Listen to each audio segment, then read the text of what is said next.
Hey, hey you. Yeah, you, the one who tuned into the Pin Pals podcast. Are you looking to get custom pins made super easy? Are you new to the pin game and don't know where to start? Perhaps you don't even know the difference between soft enamel and hard enamel. Or maybe you're a polished pin maker, you've been in the game for a while, but your current manufacturer just isn't cutting it. Well, I got some good news for you. My friends over at Your Stuff Made can help make you custom pins. They are wizards at this kind of stuff.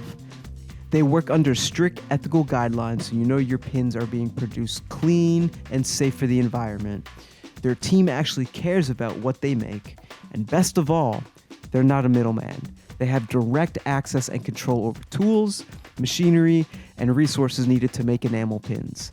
So this means super low costs and fast shipping times. They are the real deal. And speaking of deals, you know where I'm going with this. I got one for you. If you order custom pins from Your Stuff Made, you can save 10% off your entire order. And with this inflation going crazy these days, 10% can be huge. Especially if you're new to the pin game, every dollar counts. So all you have to do is visit yourstuffmade.com, fill out a quote, and under the referral section, select the Pin Pals podcast. That'll tell them that I sent you, and that's how you get 10% off all your custom pin orders. Once again, the place to be is yourstuffmade.com. Let them know the Pin Pals podcast sent you. So, what are you waiting for? Start creating today. Welcome back to the Pin Pals podcast, the podcast about enamel pins and the culture behind them. I'm your host, Eric from Warrior Pins, and thank you for tuning in. Wherever you're listening to this, I appreciate you. Speaking of, wherever you're listening to this, make sure that you're following the podcast, whether you're hitting follow on Apple Podcasts or Spotify, or you subscribe to the YouTube channel. One, so you never miss an episode, but two, I'm going to be doing a huge giveaway at the end of the season in which I will be selecting followers and subscribers from all the different platforms to win pins from guests from season 3. So make sure you're following, make sure you're subscribed, all that fun stuff. I will be checking more details on this giveaway to come. All right, a couple things before we get started. Number one, huge shout out to my Buy Me a Coffee crew. That's right, Invader Pin, Manny Cartoon Studios, Enigma Pins, Pinsomnia Designs, Pins by Charlie, Pin Lord, Miss Penny, and Vin Pin.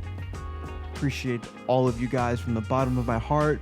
Without y'all, I don't know if I'd have the drive to keep this podcast going, so appreciate you. Number two, I'm going to be at San Diego Comic-Con next week talking about pins. We got a panel about pins going on.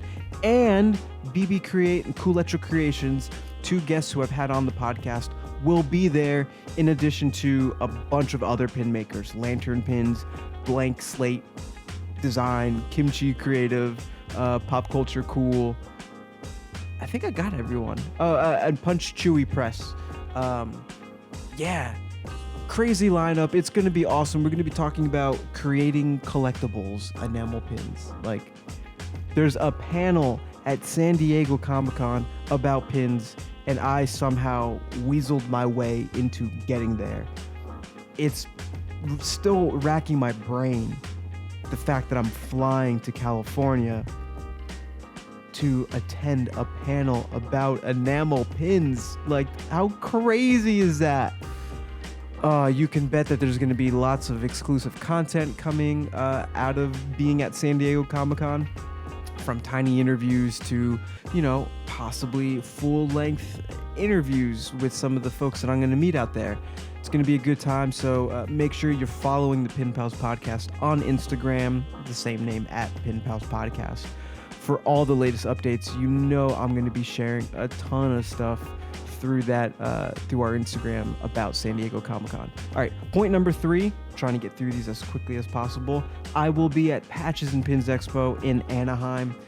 Yeah, finally took the plunge. I've been saying it in all the podcasts, but actually doing it.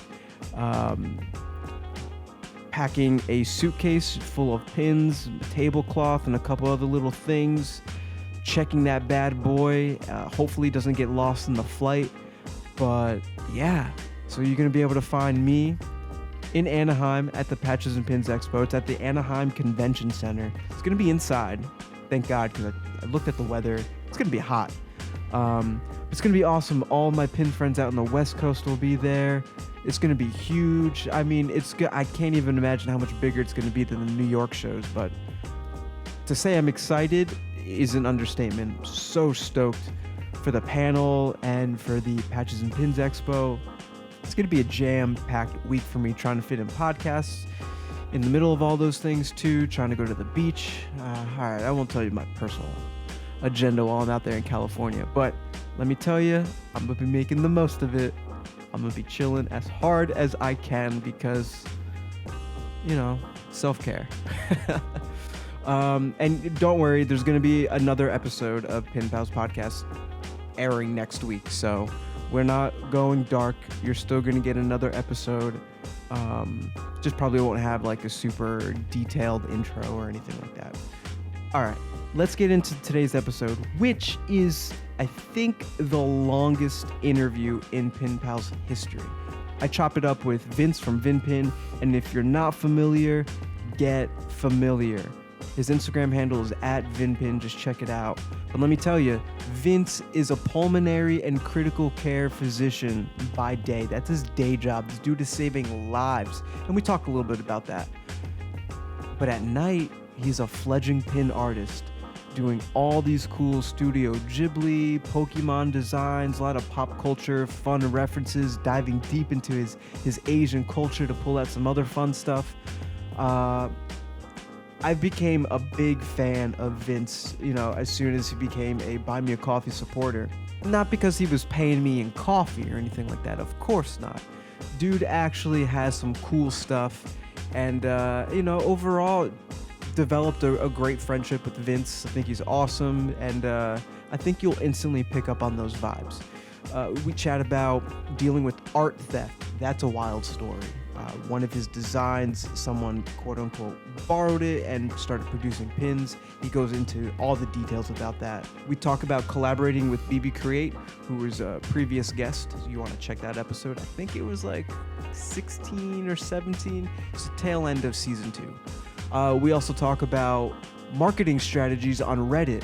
Believe it or not, Vince found this crazy hack on the Pokemon subreddit.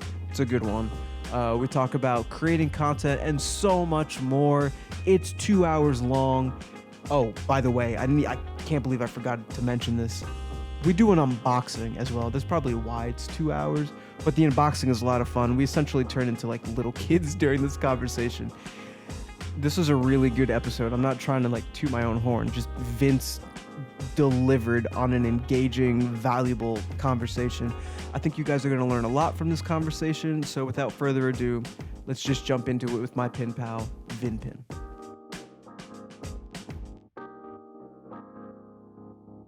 Welcome to Pin Pals, Vince. How's it going?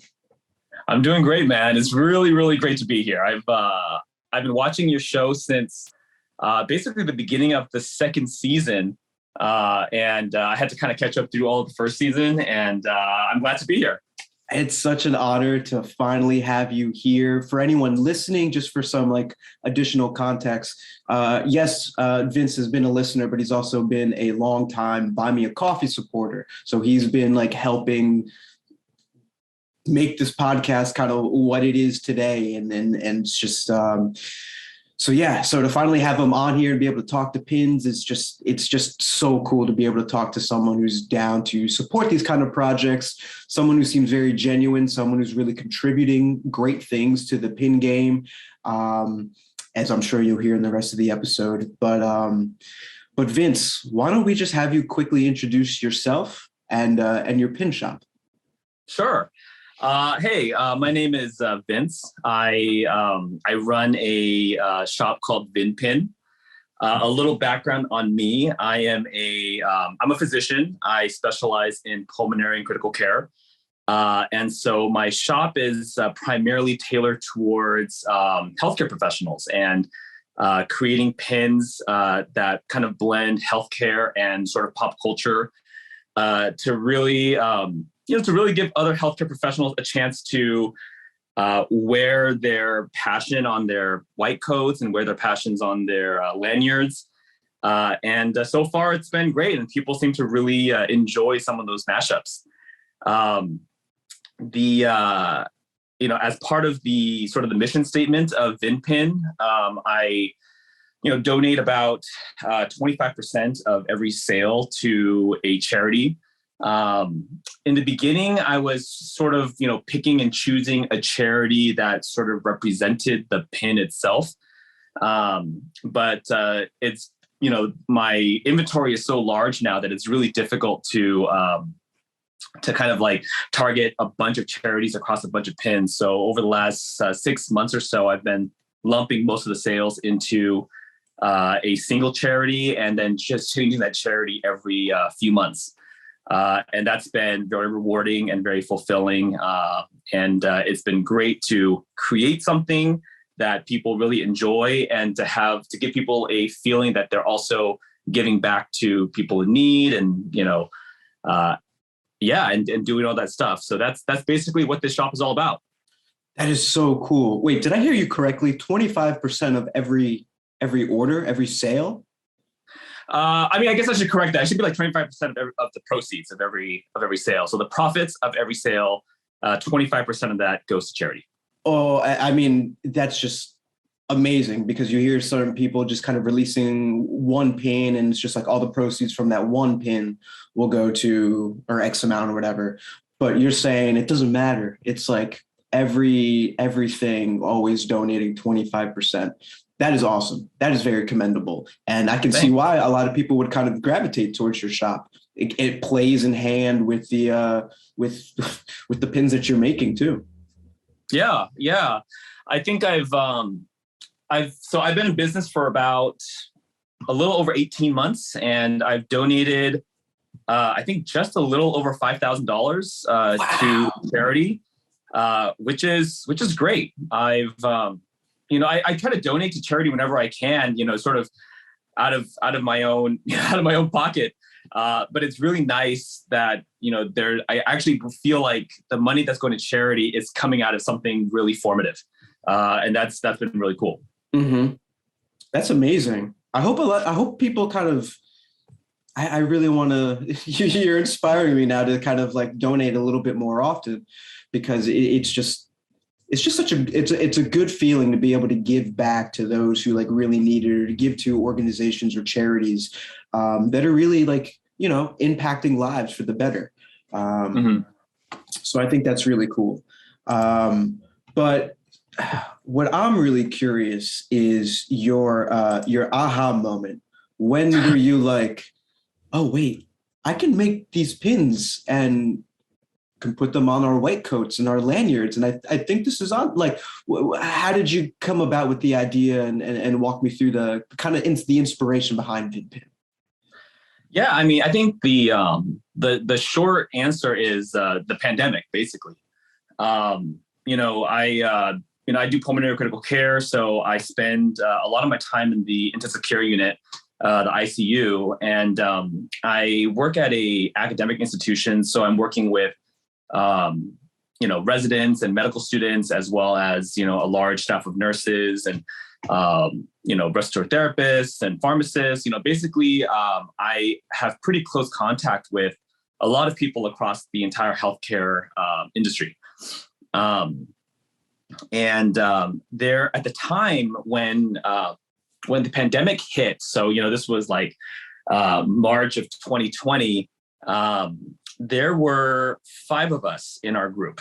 And right at the end of March, one of my colleagues went on maternity leave. And one of my other colleagues was pregnant, and we really didn't feel that comfortable with her being in the ICU, and really, because we didn't know like how you got it, we didn't know what the exposure pattern was, we didn't know really anything about the virus, and so for a long time, for the first 6 months or so, there were only 3 of us that were staffing these ICUs. And we were so busy, around like April and May when we kind of had our first surge that people like to talk about. Things were really busy. And so we ended up, our ICUs ended up overflowing into some of the other units in the hospital. And we had to basically open a second ICU team.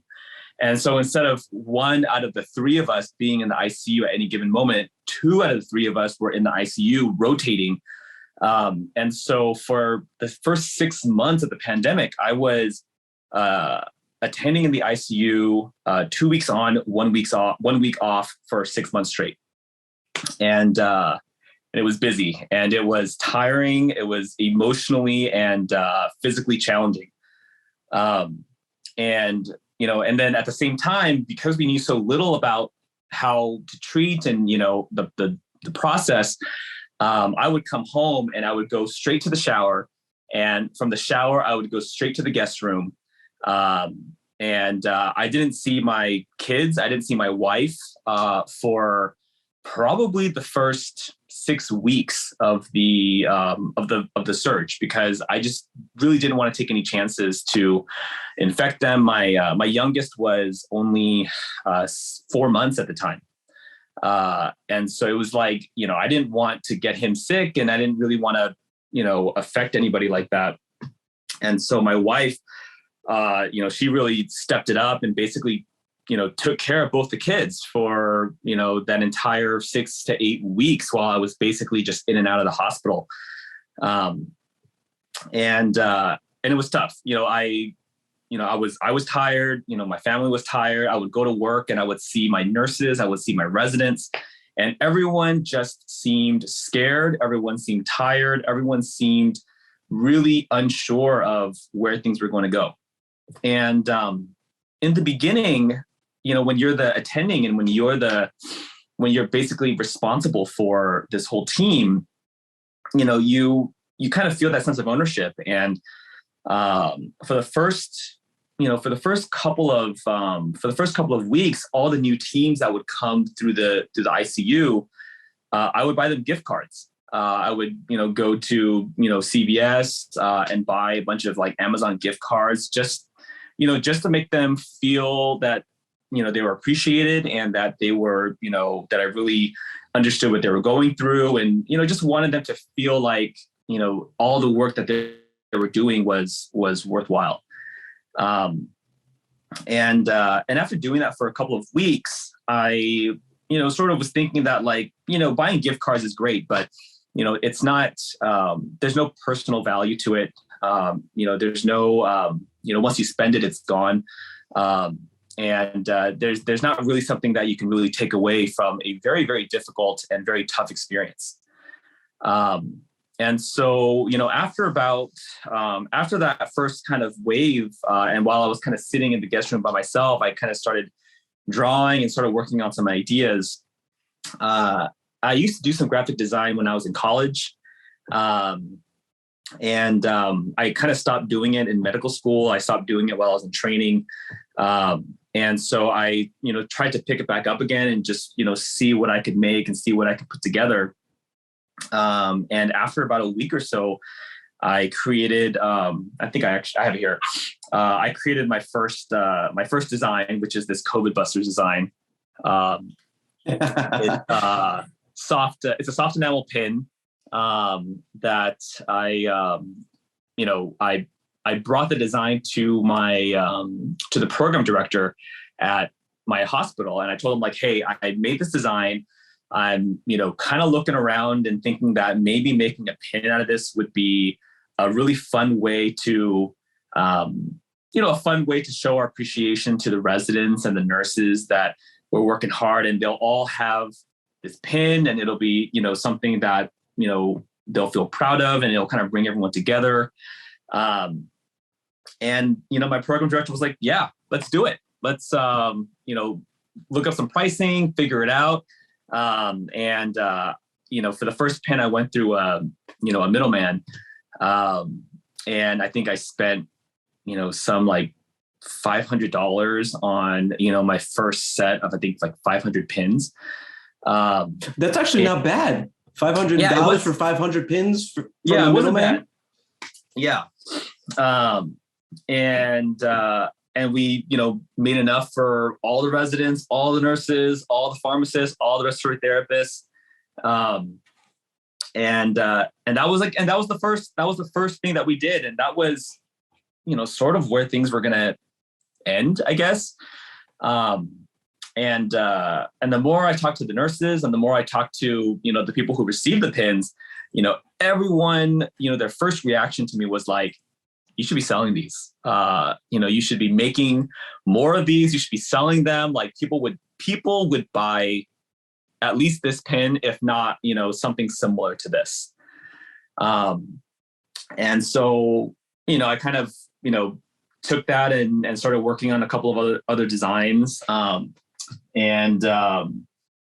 see.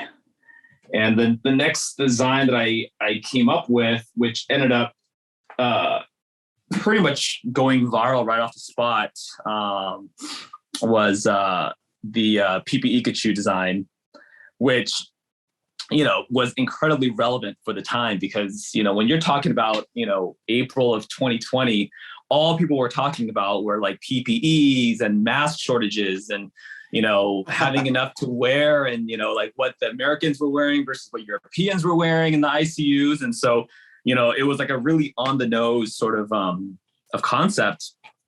And I think one of the things that I always believed whenever, especially with the internet's involved and you have the whole world, one of the things I always believed was that like, there's no way I could ever have an original idea.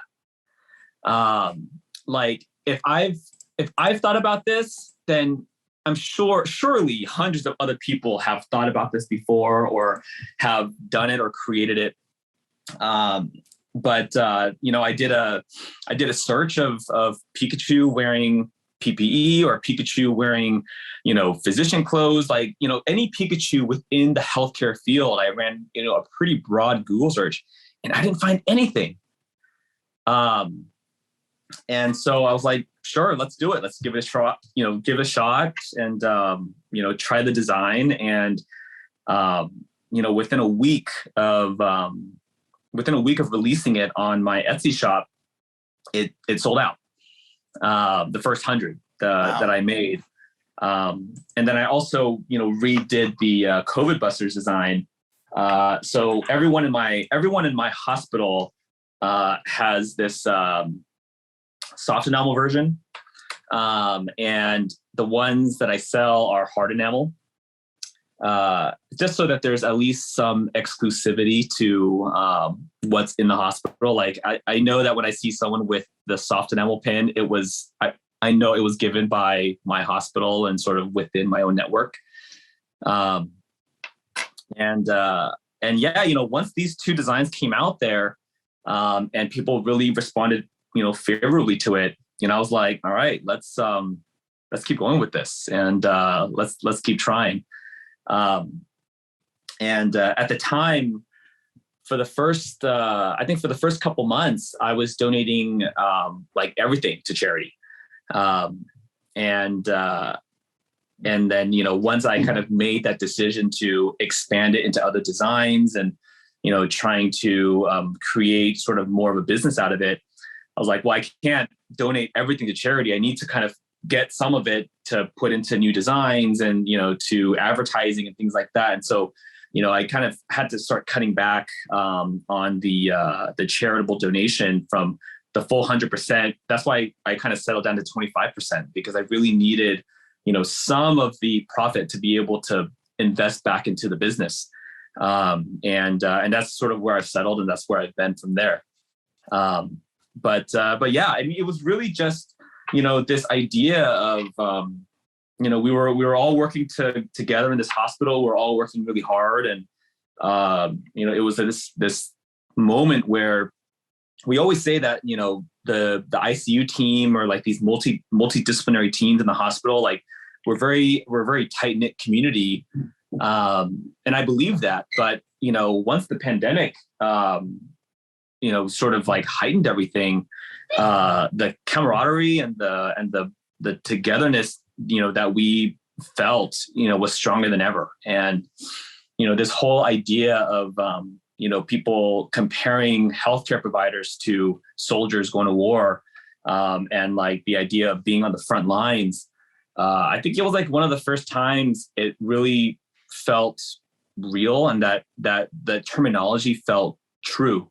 And this whole thing, really came out of that, those moments. And so, it was tough. And I like to think that, this pandemic was, there were some silver linings that came out of it, and some good that came out of it. And as great as this has been for me creatively, and sort of as a emotional outlet, being able to give back, and being able to donate to places that were really in need, is also a way for me to really feel like something great is coming out of the pandemic itself.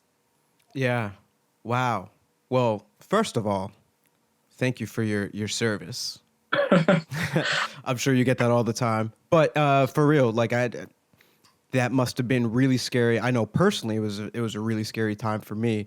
So I can't imagine having to go through the madness that was at all these hospitals and stuff like that. I think that's really cool. The pins and what you wanted to do, like pins just help bring people together, with just like some common thread, and the fact that you were able to like bond with your team through these pins and kind of feel more close knit, along with all the other like campaigns and stuff like that we're all going on. Like it's just cool how like pins kind of found a way in there to be just more than just a symbol, for you and your team. It ended up, becoming almost, you could say, bigger than yourself, because you're able to have funds to donate to charities and stuff like that, and really make an impact with your designs and pins. So that's really cool, and that might be like one of the coolest like stories of how a pin shop got started. But you're right though. I mean, I think that as it's a pin like this is so, there's no politics, attached to any of this stuff. And, with all of the, with all the craziness, and, even within my own hospital, there are, nurses and healthcare providers that are on both sides of a lot of these, healthcare political debates, which I've tried to stay out of as much as I can. But, at least something like this is something that, really everyone kind of gets behind, and everyone, believes in. And, everyone in the hospital believes that this pandemic was tough. And being able to have something to show our, to show how together we are, is a really, really nice thing. We might disagree on how ultimately it should be treated. We might disagree on, the different medications out there, vaccines, things like that. And that's fine. People can have their own opinions on how they want to go about, treatment, because that's how it is for all of medicine. Every disease that we treat, everyone sort of approaches it a little bit differently, and everyone has their own sort of way of doing it. But the experience and, the difficulty and the trying time that we all went through, everyone went through that, and everyone believes that, and everyone experienced that. And this is a way to commemorate that. And I think that was really what was the most special to me. Yeah, that's pretty cool. It's like a positive outlook on like a really scary, uncertain times, but you were able to make lemonade out of lemons. Yeah, that's a good way to think. So it jogged my memory when you showed me the PP Pikachu pin. Mm-hmm. We were chatting in the DMs. I don't know, maybe a month, 2 months ago. There was an issue with a similar pin design floating around on the internet. Yeah. I don't know if you want to talk about that, but that's a thing that has happened in the pin community. Whether it's done by accident, or a manufacturer knows that it's selling well, or you got pin shops starting up and they just buy pins in bulk for manufacturers and sell it and stuff like that. So why don't you kind of just talk about like that little experience? Yeah, I've had two different experiences, and they both revolve around the Pikachu design. The I think the one that we're referring to initially was I had my first experience with a bootleg, and this was about 2 months ago that this happened, and it came to my attention. There was I ran across an Etsy shop that was selling a version of my PP Pikachu pin, it looked very similar, but there were things that were definitely off about it. You know, some of the lines were a little bit different, and some of the placement of some of like the hands were a little bit different, and it was really interesting to me that, you know, not only, you know, because my first thought was that, oh, maybe this was like, you know, someone took the mold, the existing mold, and started creating their own bootleg pins off of it. You know, whether it was something related to my original manufacturer, or if maybe there was like a mold that they had thrown away and someone fished it out of the trash can. You know, that was my first thought. But then the more I looked at it, the more I was like, there are parts about this design that are not, you know, in my original design. And it seemed more and more like it was, you know, someone took a picture and then copied it and then tried to create a pin out of it. You know, I eventually reached out to the guy and, you know, it's like, hey, I just want to let you know that this was, you know, one of my designs that, you know, I've been, you know, selling now for about a year. And the guy who I spoke to, you know, told me that, you know, he had very little to do with it. You know, he was just somebody who was, as you were saying, buying pins in bulk to kind of sell from his little shop. And he gave me the name of the manufacturer that, you know, sold him the pins. You know, he had a whole catalog of bootleg Pokemon pins. And he had, you know, chosen like 5 random pins from this catalog, and my pin happened to be one of them.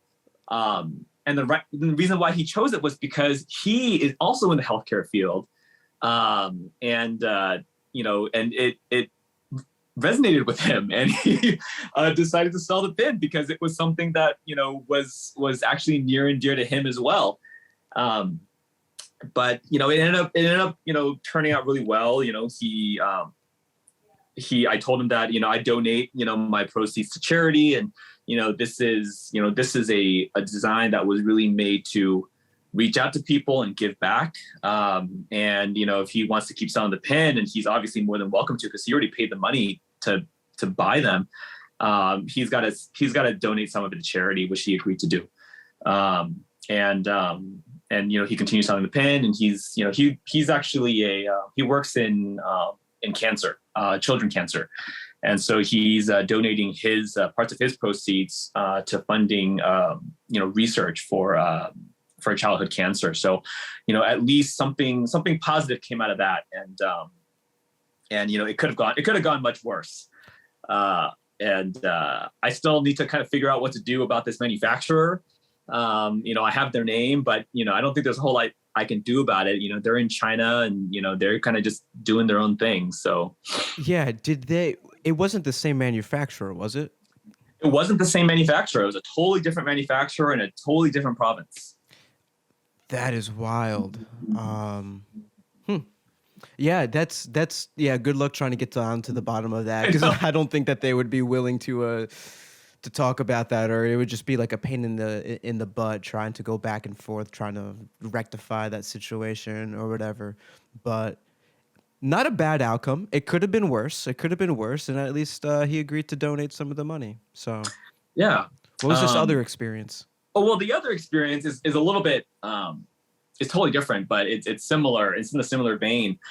You know, so in March of 2021, I shifted my shop from Etsy over to my own website. And from March to about October, I delisted my Etsy page. Because I was just trying to funnel, you know, I was really trying to work on the website and really just trying to get all of my traffic there. And so So my Etsy site was basically non-existent. But every now and then I would look on Etsy and just kind of see what's out there and what people are doing. And I think at around like September or like August of 2021, I came across a pin that looked very similar to my PP Ikachu pin. Same idea, kind of wearing the mask and everything in the same sitting position, same directionality of gaze, and but cartoonified. Like it was sort of made in more of a chibi style as opposed to sort of like my more true to the original concept style. Mm-hmm. And which I think on the one hand, I would think, okay, that's probably, someone just had a similar idea and they executed it their own way. However, and then about sort of the Etsy search algorithm. I feel like, to some degree, you have to be very specific in your search to get certain things. And, if you type in certain strings of letters, it's not going to come up unless it's like a tag. And so when I specifically search for PP Ikachu, so like PPEKACHU, that pin comes up first as a sponsored pin. And so, I think right off the bat, I was like, okay, so this person clearly put that phrase in their tags because PP Ikachu by itself, it doesn't mean anything. If you search for it, it doesn't mean Pikachu. It doesn't mean anything in healthcare. It's just a random word. And so, so it did seem as though, that person was, at least using that tag to market their design. And it was sort of at that moment where I realized like I should probably reopen my Etsy shop. And because when I would go to their page and I actually see what their sales have been, they had been selling a ton of these pins. Oh no. Like they had sold, I think, some like 50 pins like within the last, couple of weeks. And I was like, all right, I should probably reopen my Etsy shop. So I reopened my Etsy shop and put the pin back up there, and within like a couple of days, and I think once the design came back up in the search algorithm for Etsy, it started selling really well again. And so I was like, all right, this is a good way for me to capture people who I'm not getting on my Instagram, I'm not getting on any of my other marketing platforms, and so at least it was good because it did convince me to go back onto Etsy, and I have my Etsy shop back open again, and it's been great. Yeah, I was pretty funny story. And I went to go search for it, and like it comes up as an autocomplete thing when you start typing in PPE Really? It's now a thing. Yeah, it's the only term that comes up when you start searching for it. But wow. I guess enough people have been searching for it that Etsy made it a thing. But it's funny that you mentioned this because I was looking at your Etsy not too long ago, and I was just like, I feel like he's got more pins in his inventory than what I'm seeing on Etsy. And I didn't go through like all the different categories and stuff like that. But then I was like, I saw your announcement. Thank you for visiting. Please check out my full shop at vinpinshop.com. So I was like, does Vince has like a strategy going on where maybe he's just like putting up like maybe his most popular pins or pins that have like a lot of search volume on Etsy just to get some of that search, like you were saying, and then I don't know, put some of like the newer releases, because like I didn't see like your collab with BB Create on there. That's on your website. So was there a strategy like now that all that's kind of like figured out and your Etsy shop is opened? Is that kind of what you're doing? It is a little bit. Part of it is still trying to get the business over to the shop, because that ultimately will then get onto my Instagram because that's a little bit more linked together. And a part of it is actually more due to convenience as well.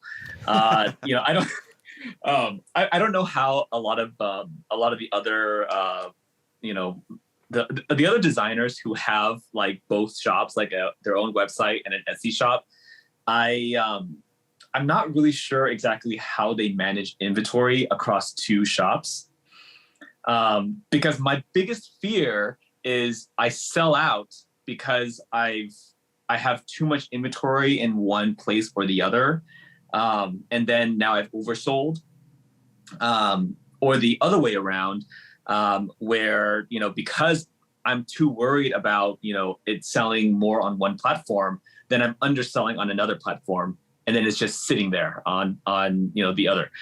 And so and so part of the reason why I've only selected like, I think 20 pins or so to put on my Etsy page is because those are the ones that have the most movement, where I'm constantly checking inventory, and, making sure that I have enough. The other ones, if they're a little bit less popular, or, maybe I'm selling a couple a week instead of a couple a day, I'm not going back to checking them as often. And I'm just, then I'm kind of more worried that they'll end up selling out, or I'll have some inventory issue down the road. And that's just not something I want to deal with. And so I just haven't done it. It's a pain in the butt. I've definitely oversold pins and had to like take them for my personal collection, and that's never fun. But it's also never fun having to refund someone when they like buy a pin. There was one instance where I didn't have one. They ordered multiple pins. I didn't have the one, and they just wanted the entire refund to be ordered or to be refunded. And I'm like, well, I'm sorry, I can offer you a free replacement or even a discount. I tried to save this sale, but they wanted the refund. Yeah, I've had a couple people reach out to me on Etsy saying like, "Hey, I really like your pins. It would be great if you did this character." And I'll be like, "Actually, I do." And then I can tell them like, I actually have it on this site and you can take a look, and that has actually worked as well. When people direct message you about it. So and then, again, like I'm not terribly concerned about, maximizing sales, and a lot of it's going to charity anyway. And so, my focus is on just making sure that, the business runs smoothly so that I can kind of just focus on work and focus on, family and things like that. So, whatever's going to take the least amount of sort of like, maintenance effort on my end, I'm just going to do it. It's a little lazy, and I'm sure I could probably make more money, if I had the entire shop on Etsy, but the amount of upkeep that it would potentially take me would take me away from some of the things that I prioritize more. Absolutely. I would go back and forth, and I'm down to like 10 of a certain pin, and I have them listed on both. Like, okay, a couple 3 sold on Etsy, so let me take out like 3 from the inventory from Shopify, and just like manually going back and forth. Well, if more were selling on Etsy, I'm going to list a couple more on Etsy because they seem to be selling there. Mm-hmm. But it's very much a manual process, and it's not fun. And you're right, it takes away from like doing other stuff, and it's just one of those kind of things that you have to do, Yeah, it's like you're playing mind games with yourself. You're like, this is going to be more popular here, and I'm just going to try it here and see what happens. And then you're like constantly checking it to make sure that you made the right call. And I think at the end of the day, if that option was just not available to you, you were just like, all right, this is just how it's going to be. Yeah. No, I like that. But I got to say, you're doing really well on Etsy. Not only are you a star seller, but for only being for starting a pin business in the pandemic, and for only being in business for 18 months, you have almost 3,000 sales on Etsy. So that's just like you found an audience, like, and I say that all the time. Finding your audience and getting super niche can often yield great results, and I think you are like a perfect example of that. Like, you really leaned into that niche. You're someone in this industry. Again, you're someone who would probably buy all these pins that you're releasing. Mm-hmm. So I think that plays a big part of it. So just wanted to congratulate you on that, because it's a huge accomplishment. Thanks. Yeah, I mean the healthcare community it's a huge community. Like I know like there, I went to med school in Cleveland, and you wouldn't think it, but Cleveland has like two major medical centers there. There's what we call university hospitals, and there's the Cleveland Clinic. And across all of Cleveland, like some 50% of the population of Cleveland works for one of these two institutions. And it's obviously not always healthcare providers themselves, but you have people in environmental services, and you have people who are in the culinary staff. There are so many aspects to healthcare that are not necessarily just healthcare right off the bat, but they're just as important, and they are necessary, and they are working just as hard as anyone else within the industry itself. And I think that for a community that's that large, there are surprisingly very few gifts that are specifically tailored to the healthcare community that is not very generic, like a paperweight or a business card holder with your title on it. There are a couple of pin designers out there that are really trying to target the healthcare community, and they're all doing quite well. And I think that even within the industry itself, you kind of still have to further differentiate yourself from them, which is why I've kind of leaned hard into some of the pop culture stuff, because some of the other designers that are out there are doing much different stuff. Some are kind of leaning in more towards the fine jewelry aspect of it. There are some that are kind of doing more like cartoony, more on the nose stuff that like inside jokes, which are a lot of fun. But not many of them are doing a whole lot of pop culture. And this happens to be where I've kind of found myself. And it's great, it's comfortable, people really like it. But yeah, every now and then I try to do something that is original and try to do something that is not fan art based or pop culture based. And I think the more of a following I've gotten, the more those pins have become more and more popular as well. Oh yeah, absolutely. Yeah, for sure. I think that's always the case too. With like, if you're leaning pretty hard into pop culture, it's like that stuff is always going to sell better than like your original ideas that aren't necessarily related to that. But it's only after you have like a following and you're kind of growing like your own little community that you're able to have some fun and experiment, and people kind of know you and the brand a little bit more, and they're like, oh, cool. Mm-hmm. Mm-hmm. Yeah, it's I never really I never thought of myself, or at least the business, as like having a brand. I've been very much focused on just like making some really cool pieces of art, and doing pins as part of like its own series. And the more people who've have kind of come to know me, and there have been followers who I've seen from day one who continue to comment and continue to really like the stuff that I've done. The more this idea of like branding has become like, yeah, I guess as a designer and as a brand, people are kind of interested in what we're doing and how we're doing it, as opposed to like, what's the next thing that's going to come out and do I like it or not? Mm-hmm. Absolutely. And you're doing a great job with that too. I know we were talking a little bit about your logo pin. I was trying to decipher like what it was, and when you sent me that design, I'm like, I have no idea. And then you broke it down. It's pretty funny. But that was my attempt at a segue, because like we're pretty in far into the podcast. Oh yeah. There was no mention of oh yeah. So see, like I totally forgot. I was just so into like the conversation.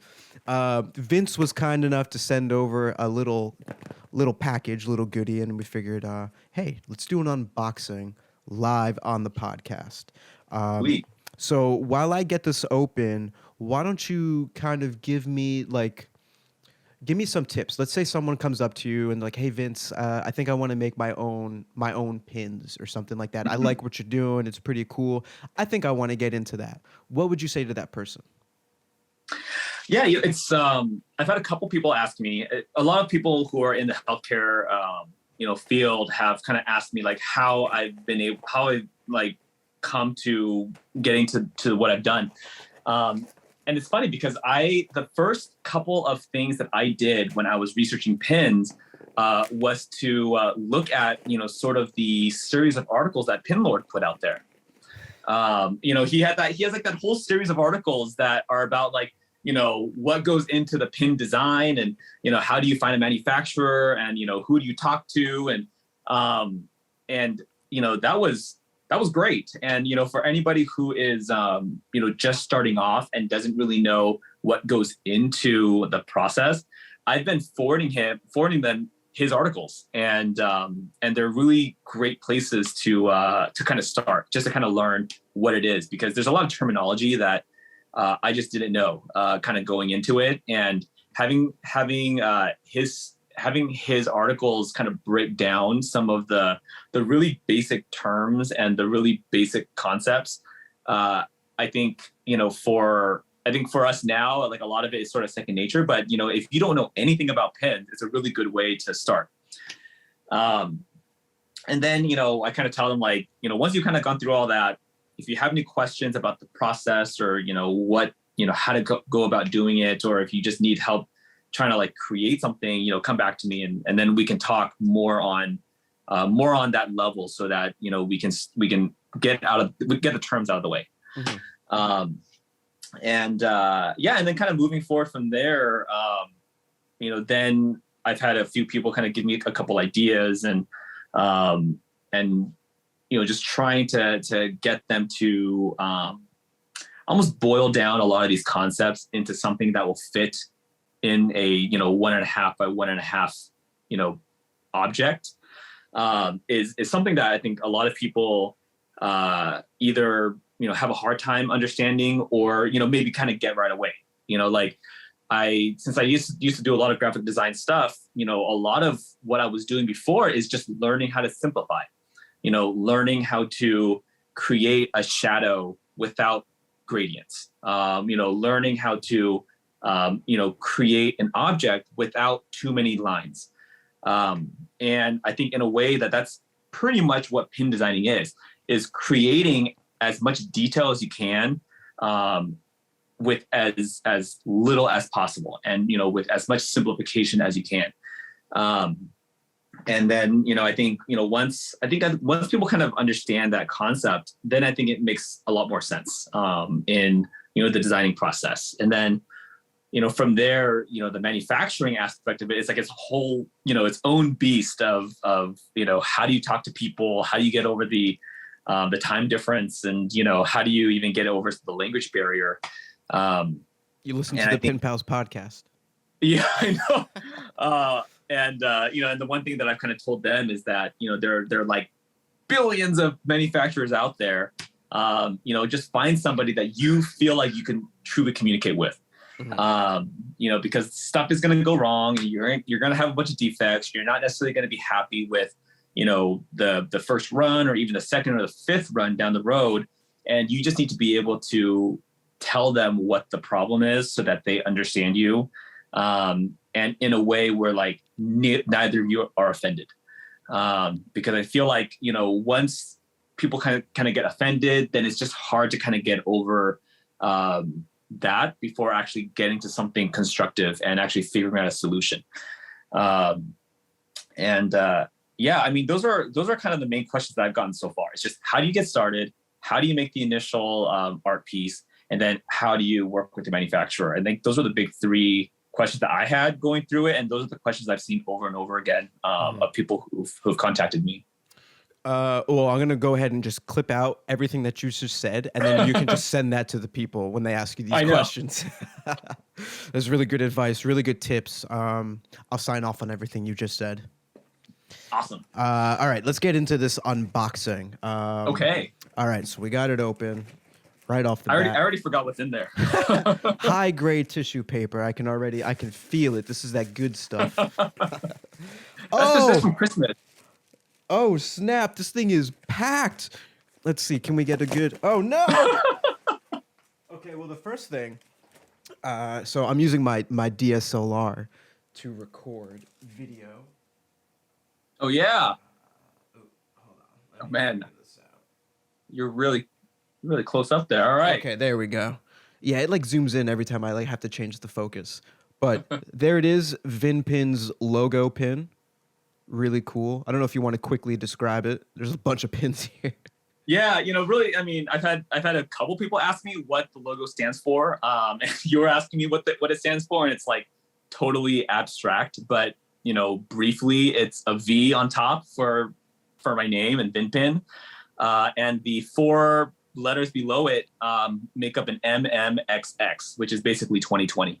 And so it's the name of the company and the established date.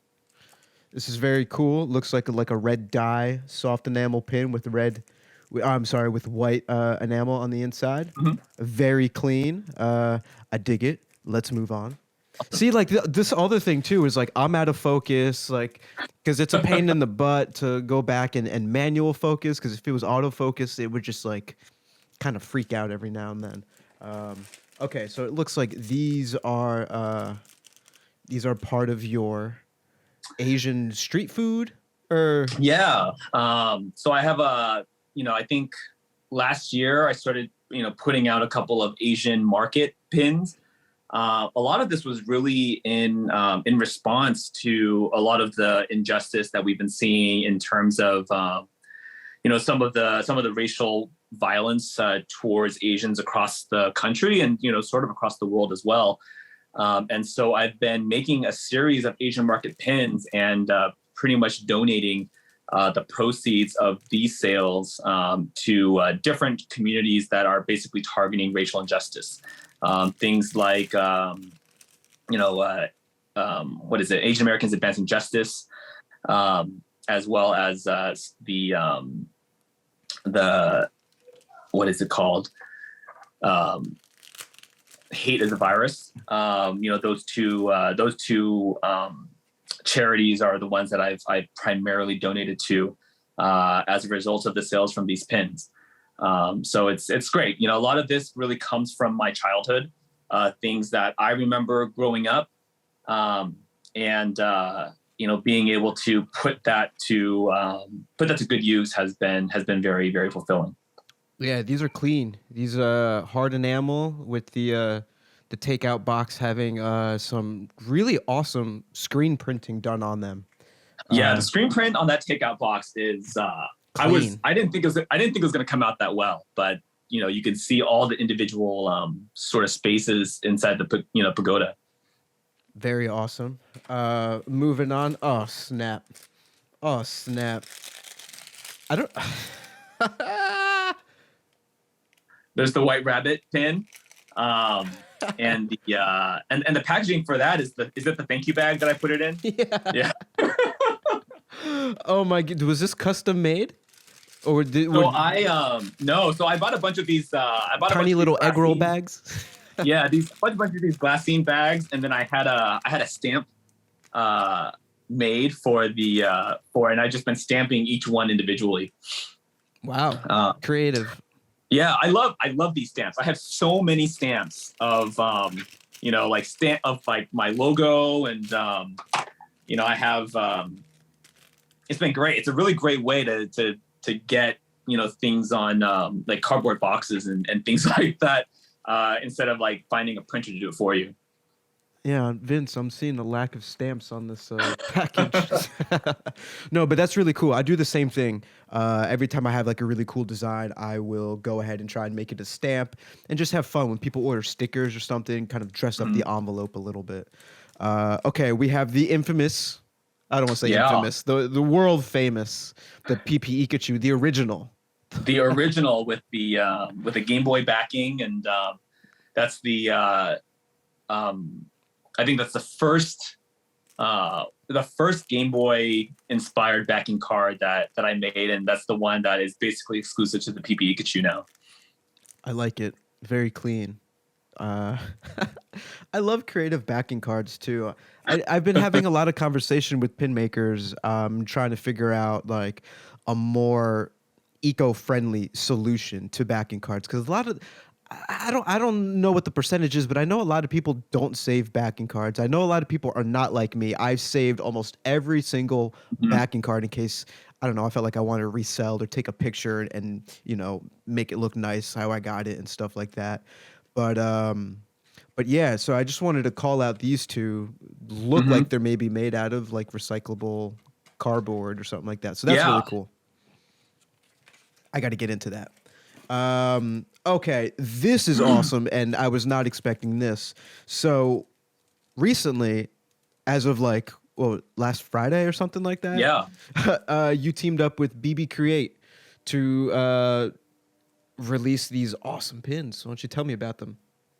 Yeah. I found out about BB Create from your show actually, and I had no idea that Mike and Miguel they don't live too far away from me actually, um, Small world. and That's crazy.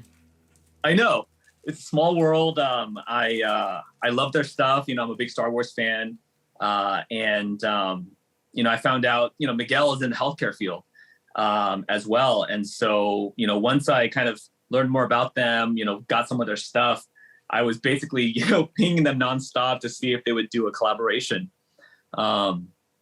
And with the holidays coming up, and they had a bunch of shows and events that they were tabling at, and sort of once everything sort of kind of died down a little bit, and once things sort of once they had a little bit of time, we started working on this collaboration, and I think it turned out great. Little BB-8 and little R2D2 droid as little medical providers.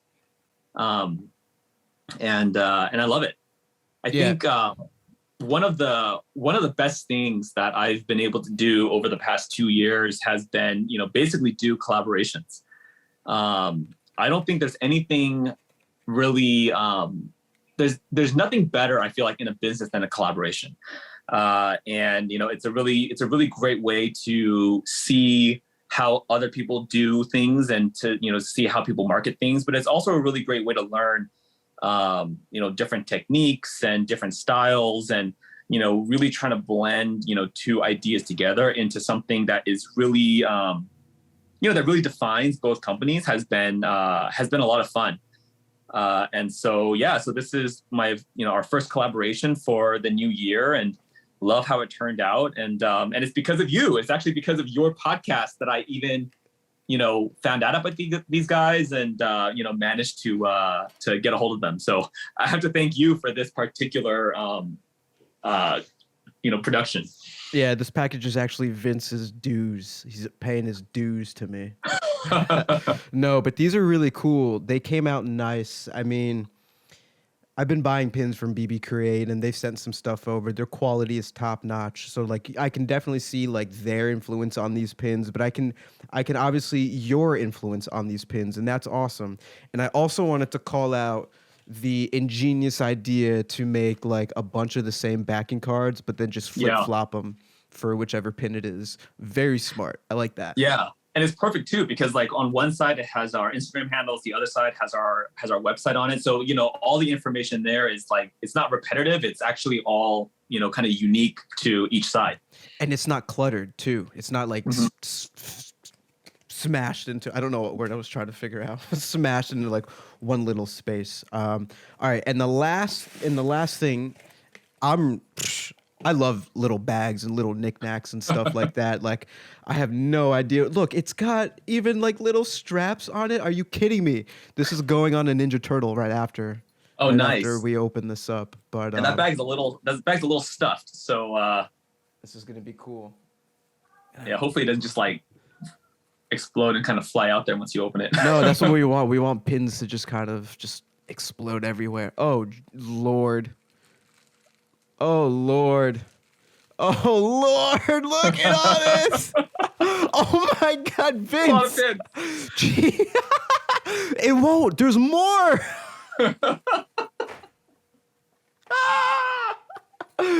Oh my goodness! I think we got like one of every Pokeball in your set just jammed into this bag. Okay, there should be 31 pins in there. Best moment on the podcast to date. No offense to anyone else, but I mean, if you send me 31 pins in a tiny little bag, you're gonna get that honor. Oh my gosh! A little. It's funny. So those backpacks are they're doll backpacks. I just went on Alibaba and I just bought like a bulk of backpacks for dolls because I really wanted to replicate the bags from the Pokemon games for the Pokeballs. And so this is anyone who buys a full set or like at least 10 of the pins, I stuff them all in the bag and send them out. It's the easiest way to package them. Oh yeah, I could not imagine having to pack all these things, all these pins with backing cards and stuff like that. Right, yeah. Holy cow, let me see if I can recalibrate. I gotta move my head. My chair's the focus point. Yeah, your pores look great though. Okay, there we go. Holy cow, that was a lot of fun. But that's also such I think an awesome, clever, fun way to like have fun with the unboxing experience and stuff like that. Mm-hmm. Like, kudos to you for thinking that and the presentation and stuff like that. It's just funny because like anyone who like actually buys the whole set and knows they're getting the whole set, I can't imagine they like look at this and like, is it all in here? Like, how does it all fit in this one little bag? Let alone not even knowing what's in it. I had a feeling because I didn't see any and I knew that you released them. Maybe there's going to be some. I did not think all 31 of them were going to be in here. I even dropped some. They're everywhere, dude. Oh, man. Yeah. This is awesome. We're definitely going to have to figure out a way to maybe give these out to some followers or in exchange for a 5-star review. I don't know. We will figure that out. But thank you so much. That was an awesome. It was an awesome experience. Yeah, it's pretty much like it's a nice sort of sampler, I guess, of what I have. Sort of the sort of some of the medical stuff, some of the Asian stuff, and some of the purely fan art stuff that we kind of put out there. Yeah, you covered it all, and for anyone listening or anyone watching, go to vinpinshop.com and have yourself a similar experience. This was awesome. I love it. Shoo. Okay. What else we got? I still have so many more questions for you, but we're already we're pretty deep into this thing. So I want to talk about your marketing strategy and stuff like that. Aside from Etsy, we talked pretty extensively about Etsy. We talked a little bit about Instagram and stuff like that. What other platforms or what other strategies are you implementing to try and get the word out of your pins? Yeah, so aside from Instagram, which is probably it's sort of the one platform that I regularly update, I've been using Reddit a lot for most of the fan art related pins. A lot of the communities on Reddit are very passionate, and they're very they tend to really like quality, and they really they kind of things that obviously kind of look great and stand out to them, they'll upvote it, and things will kind of fly up based off of what they enjoy, and so I've had a lot of success on Reddit across all of the different pop culture references that I do. the Pokemon subreddit is huge. It's like, there are so many people that are on that subreddit at any given time. And, they actually have a really interesting schedule. Like, on weekdays, from Monday to Friday, they will allow you to post pretty much anything, like fan art stuff, crafts. Like, they don't like the self-promotion. Like, they don't want you to just like put your website up on there. But if you're posting something really cool, like a really fun pin, they'll let you put it up there.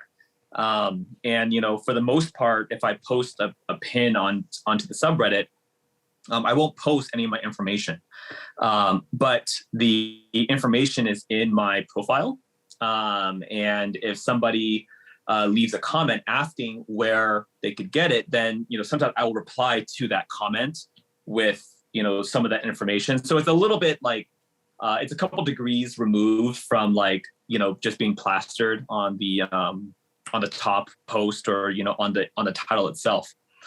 But one of the things that I found very interesting is specifically for the Pokemon subreddit.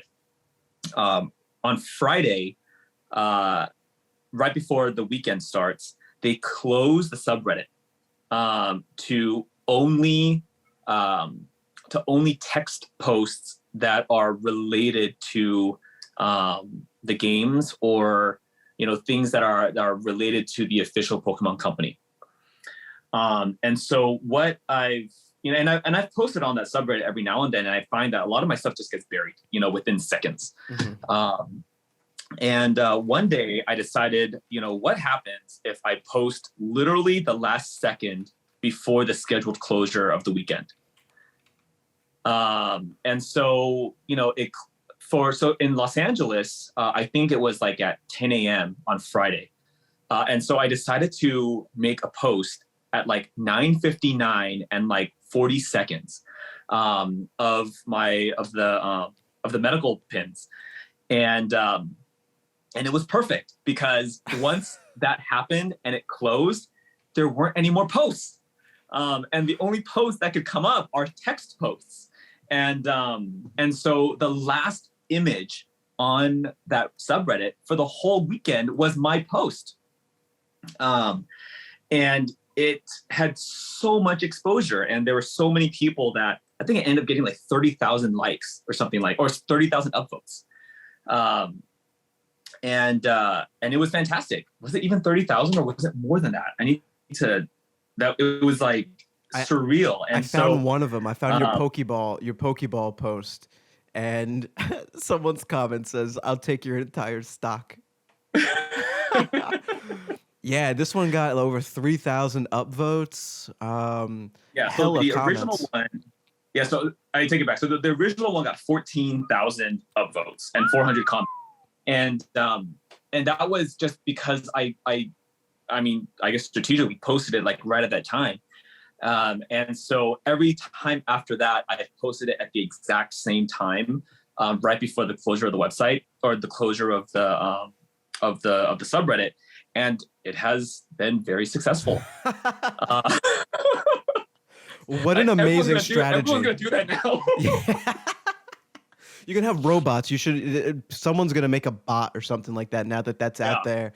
Or they're going to, but bravo for figuring that out. That's an incredible strategy. One question I did have is, because I know it can be hit or miss on Reddit.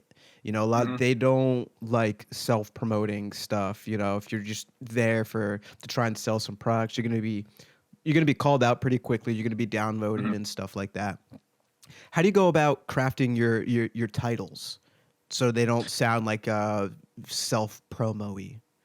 Well, because a lot of these pins were truly originally made for my residents and my medical students. That's how I title them. I say that, I made these pins for people in my hospital. I made these pins for my residents and for other people in the healthcare community. And that's it. I don't say that I sell them. I don't say that, they were made at certain numbers. I just say that, this is what I made and this is why I made it. And I just leave it at that.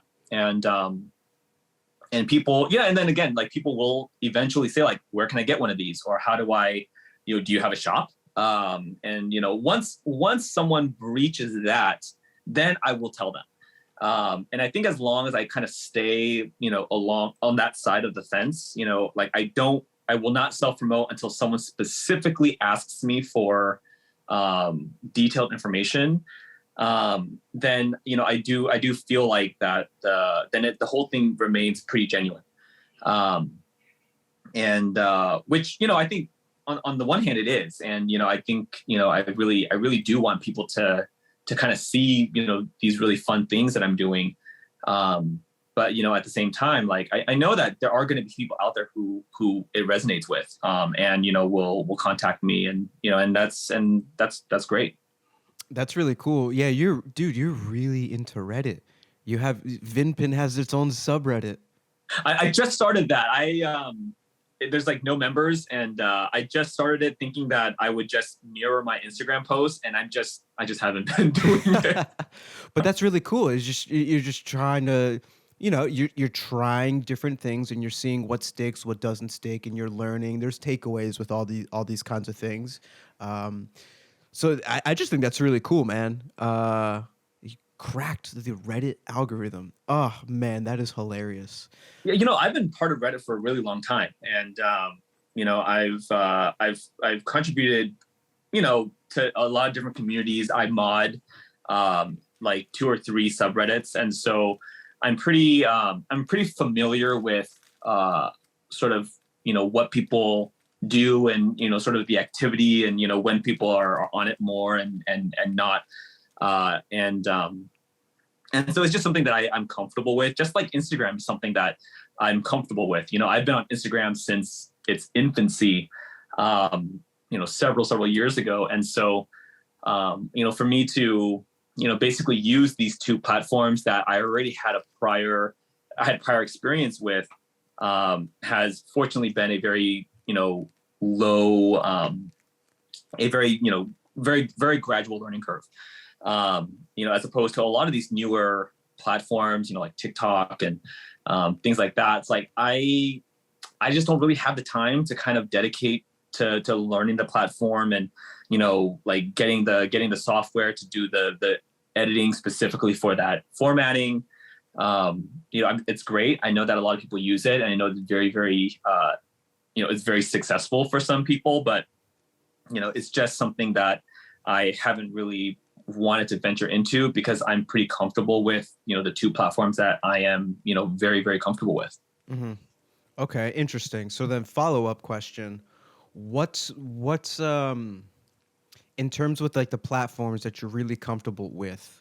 Mm-hmm. What type of content seems to do well? Like, I guess more specifically, what kind of pictures seem to do well? Because I see a mix of just, really nice pictures on the cork board, and like that's kind of it. But I've also seen stylistic pictures, sometimes next to Ninja Turtle figures, pins and stuff like that, like items. How do you go about like creating content, and what works for VinPin?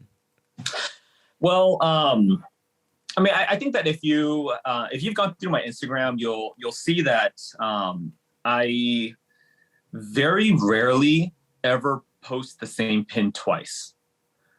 Every now and then, if I do repost a pin, it's because I'm restocking it for the first time in a long time, or I'm re-releasing it with some design change that I want to highlight. I've really tried. I think it kind of goes both ways. It's a lot of it's laziness. Trying to post every day, and coming up with something original to post every day without reposting a pin design that I've already made before.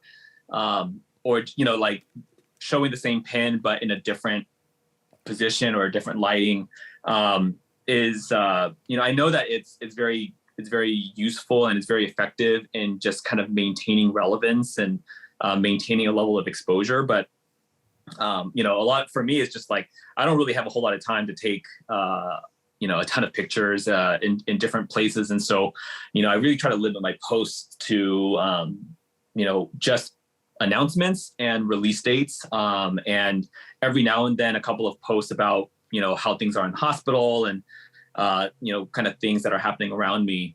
You know, I try to treat my Instagram as close to a personal Instagram as I can, and you know, try to post things that I feel like I would want to see if I was, you know, following someone similar. And so that's what I do. You know, I don't really have a targeted plan of like, you know, this particular pin is going to be, you know, in this style, and then this particular post is going to be in this style. I just decide like, you know, every week or so, I kind of decide like, you know, this is sort of what I want to try to do over the course of the week. And then, you know, kind of figure out, you know, what's the best 2 or 3 posts that will kind of get that across. And I kind of just leave it at that. You know, I recognize that I could probably do a lot more. And that, you know, there is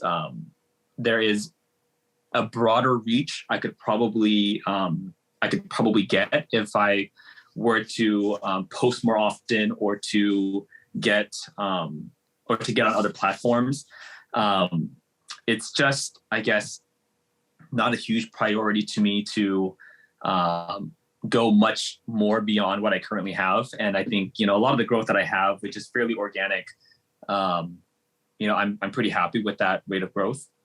Yeah, I'm just doing like a quick like browse of your your Instagram, and when you compare the amount of followers you have to like the likes and the engagement that you're getting on your posts, it tells me that you know, you don't have to be posting every day in order to be successful or anything like that. Like, you're getting good engagement, like you're getting people interacting with your posts and stuff like that. But I also think more importantly, you're not burning yourself out. And by not posting every day and just kind of like, you know, your approach and your strategy just keeps it like fresh. I'm looking at it and it's like, yeah, I'm not seeing anything repeated. This is cool. We're seeing some like designs and some sneak peeks and some pins, and every now and then you're showing some face, and that's cool. And you're having fun, and you're having fun with it. That's like super important. Like, this is like a fun feed.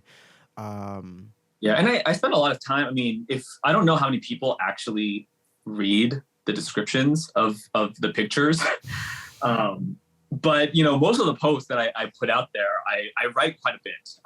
You know, I try to describe as much as I can in regards to why I'm posting it. You know, sort of the significance of it. You know, and sort of what is important at the time. Especially with the collaborations that I've been doing. You know, I really try to spend some time to really talk about the people I'm collaborating with, why I collaborated with them, what I really like about them. And, you know, I think for that reason, it feels a lot more like a personal account, more than just a business account, because it's, you know, me kind of spending time and trying to write something that's on my mind. That actually takes the most time, because, you know, I sit there on my computer and I write everything out, like over the course of like 2 days. And then, you know, once everything's ready to go and then I have the picture, then I kind of put everything together.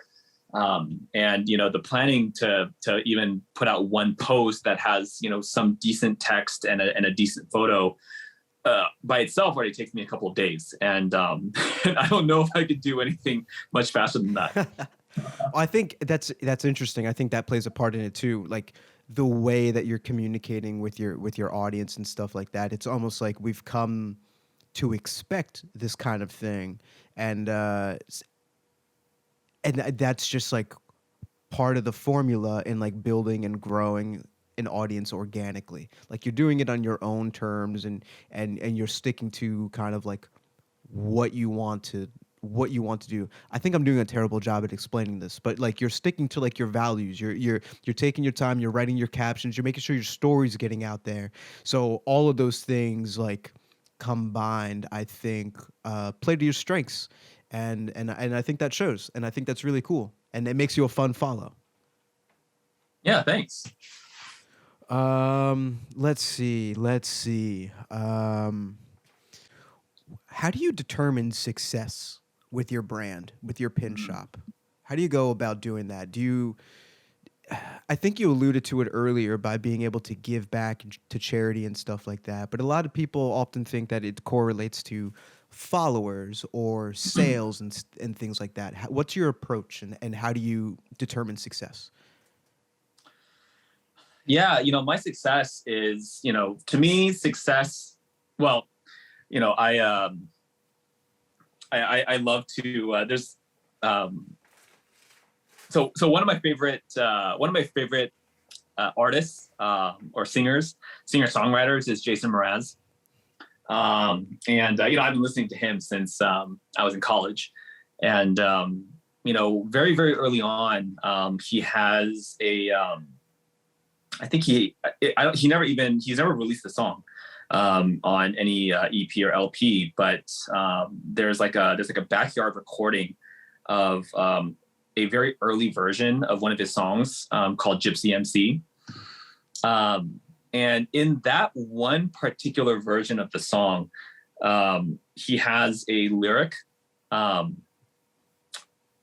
says, what is it?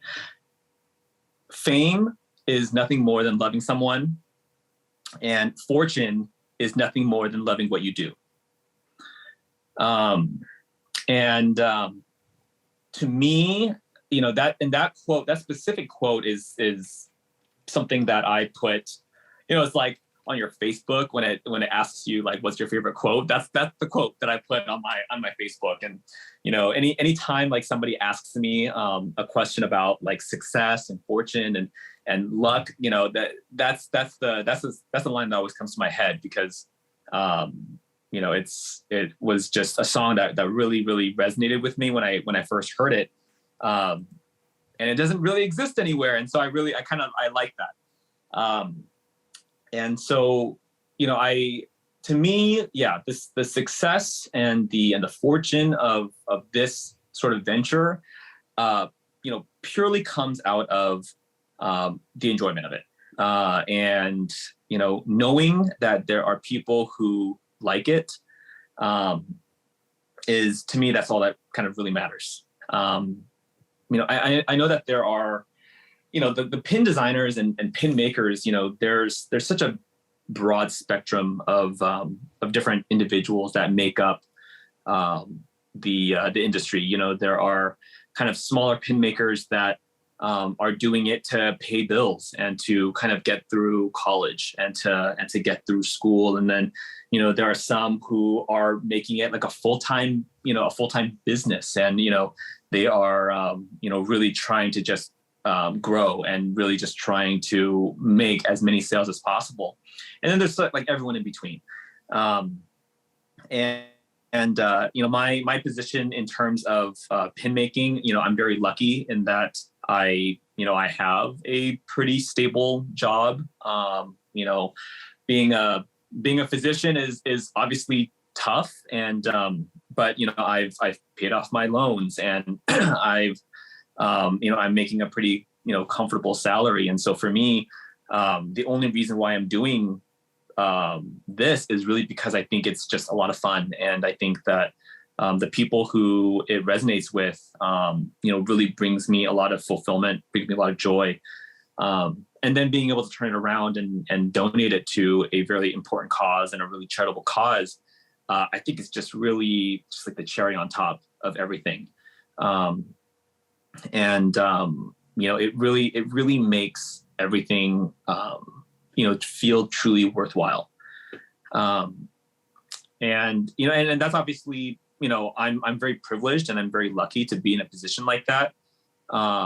And I know that it's not the same for everyone, and it's not the same for everyone who is even trying to start off in this particular industry. But that's really how I view it. If I'm not really enjoying it, or if I'm not able to give back, or if the people who enjoy what I do if they're not necessarily, if it's not necessarily resonating with a lot of the people who I'm working with, or then I probably just wouldn't keep doing it. Yeah. Yeah. Great answer. I love that. A lot of that stuff resonates with me. It also sounds like you're very woke, self-aware. But that's really cool. I think that's really important, and just your approach and everything. Like, I don't know. It shows that you're not about like the profits or anything like that. You're not on that side of the road, I guess is what I'm trying to say. So that's pretty cool. One of the things that was one of the notes that I had here, and I can't believe we haven't gotten to it yet because it's been staring at me right in the face, is the Gashpon machine. Did I say that correctly? Yeah. Gashapon or Gashpon? Yeah. Yeah. Yeah. So you were part of like the whole Pop Shop Live recruitment type of thing. Like, I think you were on there, and then like BB Create was right. Were you on Pop Shop or no? You mean the Pin Lab or just Pop Shop in general? Pop Shop in general. Maybe I'm getting things confused. The Gashapon machine is a big thing in Pop Shop Live feeds, so I think that's where I'm crossing streams a little bit right there. Yeah, I do a lot of the Instagram lives, where I do a lot of the spins. But yeah, Pop Shop, I haven't really ventured into that area yet. Okay, shame on me for getting that mixed up. But what I'm trying to get at is like this is like becoming. I don't know if it's becoming like a popular thing, because I think these machines have been around for forever, and a lot of people have been utilizing them in like lots of fun, different ways. But I really got exposed to it when I was on the Pop Shop Live circuit and just kind of like going hard at it and whatnot. And a lot of shops were doing it, and I was like, all right, $5 for like a mystery Rick and Morty figure. Let's do it.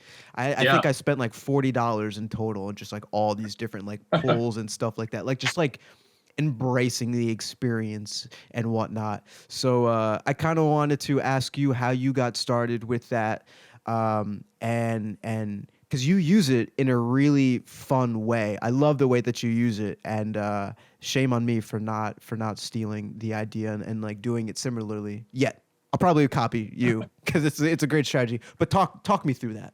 Yeah, well, I mean, my main issue is that I have so many B grade pins, and I part of it is kind of my fault. There's so many manufacturers out there, and trying to find a manufacturer that is fast and relatively cheap, and also turns out really good quality is like the holy trifecta. You're not going to find it. You can pick 2 of the 3, but you're never going to find all 3. And so I had a couple of manufacturers that were quite good, but they were really slow, and they were pretty cost effective. And I started using a manufacturer that had decent quality, that was pretty fast, and was also pretty cost effective as well. But I know a lot of people will say that like a relatively normal B grade rate is like 10%, like 10 to 12% defects is pretty acceptable. And I would say that with this particular manufacturer that I have, I was seeing maybe like a 15 to 18% defect rate. But being able to but they were making pins that would only take about 3 weeks, from proof to arrival, and they were pretty cost effective, and the quality of the good pins are good pins. All of the pins that you have right now are all from this manufacturer, so they're good, and I'm pretty happy with the overall quality of it. But 15 to 18%, defect rate is a lot. Yeah, it's high. And so I have, I'll show this to you. I have this, I've got this, literal bucket of all the B grade pins that I've just been collecting, over time. And, I really wanted to, yeah. And I think part of it is also, my standard for a B grade is quite high. And so, any little kind of defect, I tend to put in the defect pile. And so I just happen to have a high number of B grades. And I really wanted to figure out a way to give them to people. And, especially when you're in the healthcare field and you're wearing the pin on your badge or you're wearing it on your lanyard, it's like banging on things anyway. You're banging on patient beds and, you're running into your desk and things like that. So a lot of these pins are going to get little chips, or they're going to get little dents in them anyway. And, when I started, doing some polls and I started doing some surveys on my Instagram, there were a lot of people who were very much interested in B grade pins that they could wear on their white coats and their badges and not have to worry about them getting too messed up if they already, were not totally perfect. But, because, you see this wall behind me of all the different pins that I have, because there are so many of them, I really didn't want to, individually list each design as a B grade. And I thought it would be a lot more fun if there was like a blind bag component to all of it. And so I really kind of like bought in hard of this concept of like getting Pokeballs and actually putting the Pokemon inside the Pokeballs, and giving them out to people as the B grades. And then, once I kind of got down that train of trying to find a good machine, I like somehow got in my head that like the only thing that I could get that was acceptable to me was an actual machine. Like not like the 1/2 models, or like not, one of the the one that I got. Yeah. I mean, like those were all great, but I was like, if I'm going to do this, I want like the real thing. And so I went on like Alibaba and I ended up spending like, I think I spent like $500 on this machine. Just to have it shipped over. And I love it. It's like, having the real thing and then, using it for, and so, yeah, so I've been, within each of the Pokeballs, I have 2 B grade pins, and one of the Pokeball pins. And each spin is $12, and which is a great deal, because then you're getting basically 3 pins for pretty much 50% of the cost, if you were to buy them new. And you get the ball, and you kind of get the experience of having something done live, and then that's been fun. And people have been people enjoy the the live aspect of it. And I think the only challenge was convincing my wife that this was a good investment, a business expense. Yeah, but the thing is that like I'm really hoping that if I can ever, once I can kind of get my act together and figure out how to like get a table at a con, or to do an event, this baby is gonna do great in any of those places. I just need to kind of figure that whole part of it out, which I feel like is once I kind of figure it out, and once I kind of get over that hump, then things will kind of fall into place. But I've never done an event, I've never done a con, and so for me, it's like this unknown that I've yet to explore. Well, you have a lot of I think tools like at your disposal. You have a pretty big arsenal to kind of work with. So when the time comes, I can only imagine how cool like your table and your setup is going to be, because you seem like the type of person who would really go like the extra mile to really make like the branding and the presentation like what you vision. Like I don't know. To me, I just think it would be a lot of fun. Like you're gonna obviously have that machine, but I don't know. I think you're just gonna have a lot of more fun Pokeball stuff and whatnot. But anyway, back to the Gashapon machine strategy. Yeah. Like, I love the idea. I love the fact that they get the Pokeballs, included with it, which is really cool. But I love the social aspect of it too. Like, because I'll watch these Instagram stories of people like pulling, like, and it just I don't know. I just think it's so cool, and it's so much fun. So I can only imagine, like, if I see like my order number pop up there and see that, like, it'd just be so cool. So Yeah, and it's great too because I guess we haven't even really talked about it either. But for all the Pokemon that I have, I also have shinies of every single one that I've made. But you're a madman. I know it's kind of crazy because now I have like 2 bins for each one, and so what I've been doing is, I have, for every 100 pins that I make, I do 10 shinies with it. And for basically every for every 10th for every 10th one that I sell, I just include the shiny in the order. And so far the shinies have never been for sale, and they're always just sort of like fun extras that people may or may not get. And it's been fun to kind of see people react to them, and people post about them in their stories. And it's not even something I really advertise a whole lot on my Instagram. Like every now and then I'll talk about it, but it's not something that I really put out there because I don't want people to have the expectation that they are supposed to get one or they're owed one for any particular reason. And so I've just tried to keep it as much of a surprise as I can. But the fun thing is that this machine also has about 10% shinies in it too.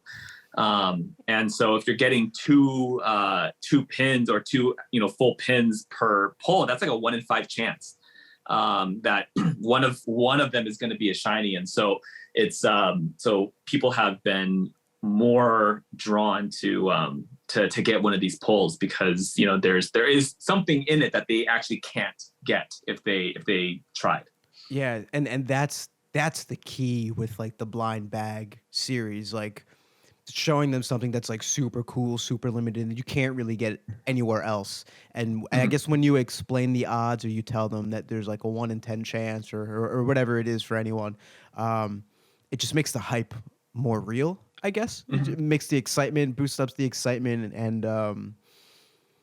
that's really cool. I'm actually trying to do a blind bag thing myself. I don't want to give away too. I don't even know if it'll be up by the time this podcast airs, but we're trying to do some like turtle stuff. Nice. And I got to figure out a way to work that, like work the gashapon into it. But right now, I just ended up buying like they're like drug bags, like blank, like mystery drug bags. And I was just gonna like design like a little card and put like the pin in there or something like that. But it's really important to think about like the odds of getting something really cool or whatnot, because I think that really, it just helps. Yeah, and and being able to do it live. I mean, you have to do it live because there's always that aspect of like, but what if you're just sending me the same things over and over again? What if it's not truly blind? What if you're just putting all the same things into the bag and just shipping them out as blind bags?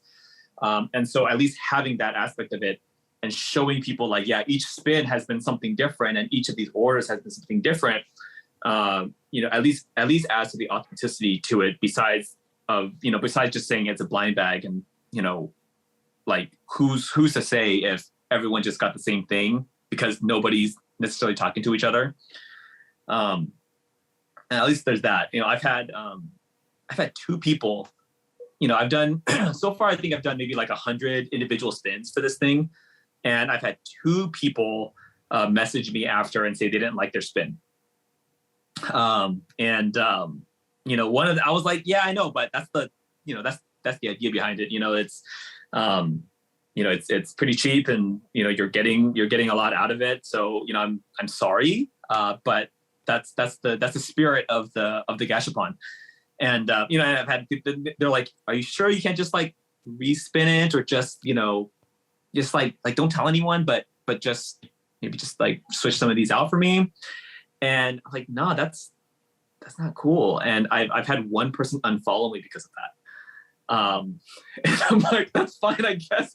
I'm sorry that you're so offended by the really cheap pins that you just got because of fun thing that I'm trying to do. Yeah, like you said, that's the nature of these machines. You got to know that you're assuming the risk. Like, this goes back to when we were kids and we'd see like the little like sticker machines. You put the 50 cents in, you push the thing. Oh, I hope I get a cool sticker. I mean, 9 out of 10 times you get like some lame sticker, but like that's the cool thing. That's the appeal to these things. I don't know, when I spent like $40 or so on Pop Shop buying all those pools, like at the time I was getting like some Disney ones from a friend. They didn't like them. I wasn't a big fan of like the Rick and Morty ones that I pulled, but like I would never have gone to them and be like, "Hey, can you do it again?" Or it's like, "All right, well that was fun. That's what it was." Yeah. You just minimize your risk by only doing one spin, or I don't know, man. Yeah, you didn't need that follower. Yeah, I mean, and it goes both ways too, right? Because like if there's something that you really wanted and you get something else and you didn't realize like, oh, that was actually really cool too. I would never have gotten this on my own if I hadn't gotten it randomly like this. I feel like there's really potential of getting something you really, really like out of that you didn't even know that you would like. And so like it goes both ways. And I think that, as long as you try to be happy with, at least happy with that experience, then I think that's all you can really ask for. And unfortunately it's only happened like, really that small handful of times. And for the most part, and I think maybe it's because, a lot of the people who, a lot of my demographic are in medicine and they know I'm in medicine. I think there's a little bit more of a mutual respect there to begin with, where, a lot of the people who I talk to or who message me, they'll talk to me and I'll talk to them in a very professional manner. It's like we're two healthcare providers talking to each other, and we're just trying to come up with some solution to something. And so I've been really lucky that I feel like I've been somewhat insulated from some of the really bad customer interactions that a lot of people have had, especially kind of starting off, or especially when we're talking about small business. Yeah. Sorry, I got distracted by the thumbs up that just showed up on your screen. Oh, did I do something to make a thumbs up happen? I don't know. I've never seen that before. I was like, are we about to hit like a time limit on? It was like a little thumbs up emoji. Oh, it was weird. It just popped up like on the corner of your screen. I'm like, what the heck is that? We are running long. This is like a free version of Zoom that I'm using. I didn't know that they cut these things off anymore. I don't think they cut that off. Well, I haven't seen anything that cuts it off with just like two people. Yeah. But yeah, sorry. I didn't mean to get distracted by that. I'm just like, oh, it's okay. But yes, the nature of the Gashapon machine and that's what it is. It's fun. Yeah. You're having a good time with it. The thing sounds like it's paying for itself. But more importantly, it's fun, and it's a really fun way to engage with your audience. Mm-hmm. We'll put it at that. All right, I got one more question before we enter the this or that rapid fire, because I know you got kids to attend to. I got dinner to make. Like, we got things to do. I want you to look ahead, whether it's this upcoming year, 2 years, 5 years. Kind of, what's your vision for VinPin? How do you see it like growing? Are you gonna like continue to release pins? Probably, but are you going to venture into other things? You're doing more collabs now. As of recording this, you posted a collab with Hodgepodge Bridge Collage, Brie Collage. Brie Collage, yeah. So I think that's really cool that you're branching out and you're doing like lots of other stuff. Is that kind of like the roadmap that you have for VinPin? Yeah, I still think that, I mean, collaborations, I feel like are just so much fun. And I think that in terms of creativity, it allows, I think for me, it does a lot to fuel my own creativity, because I'm, if I'm just doing this by myself, I'm kind of reaching that point where,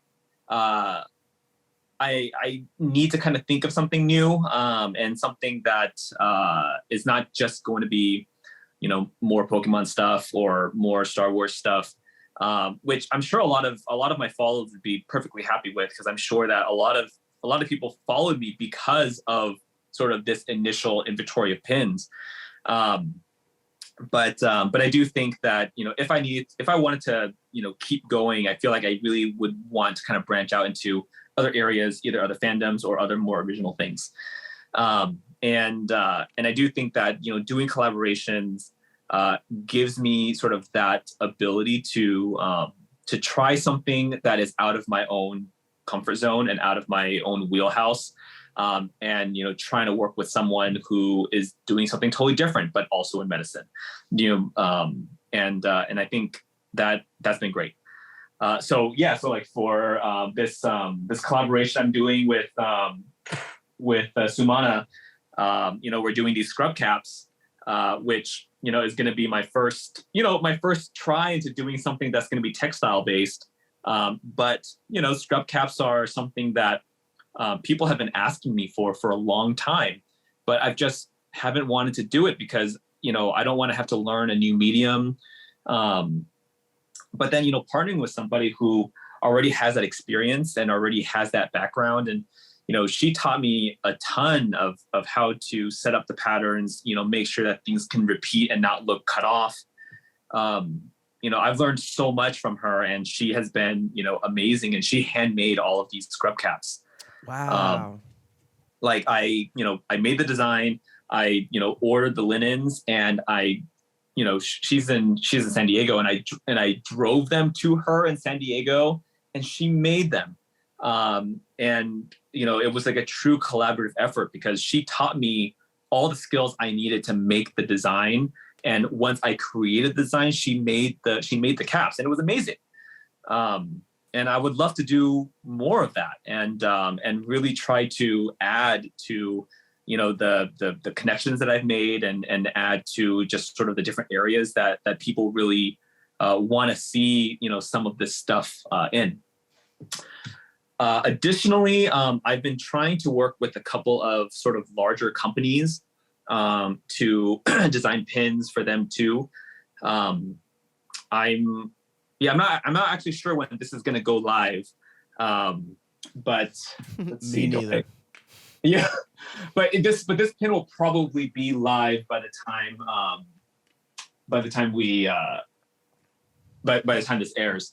Let's see. Do I have it here somewhere? Yeah, I do. So there's a scrub company called Mediclo that I buy my scrubs from them, and I'm a big fan of theirs.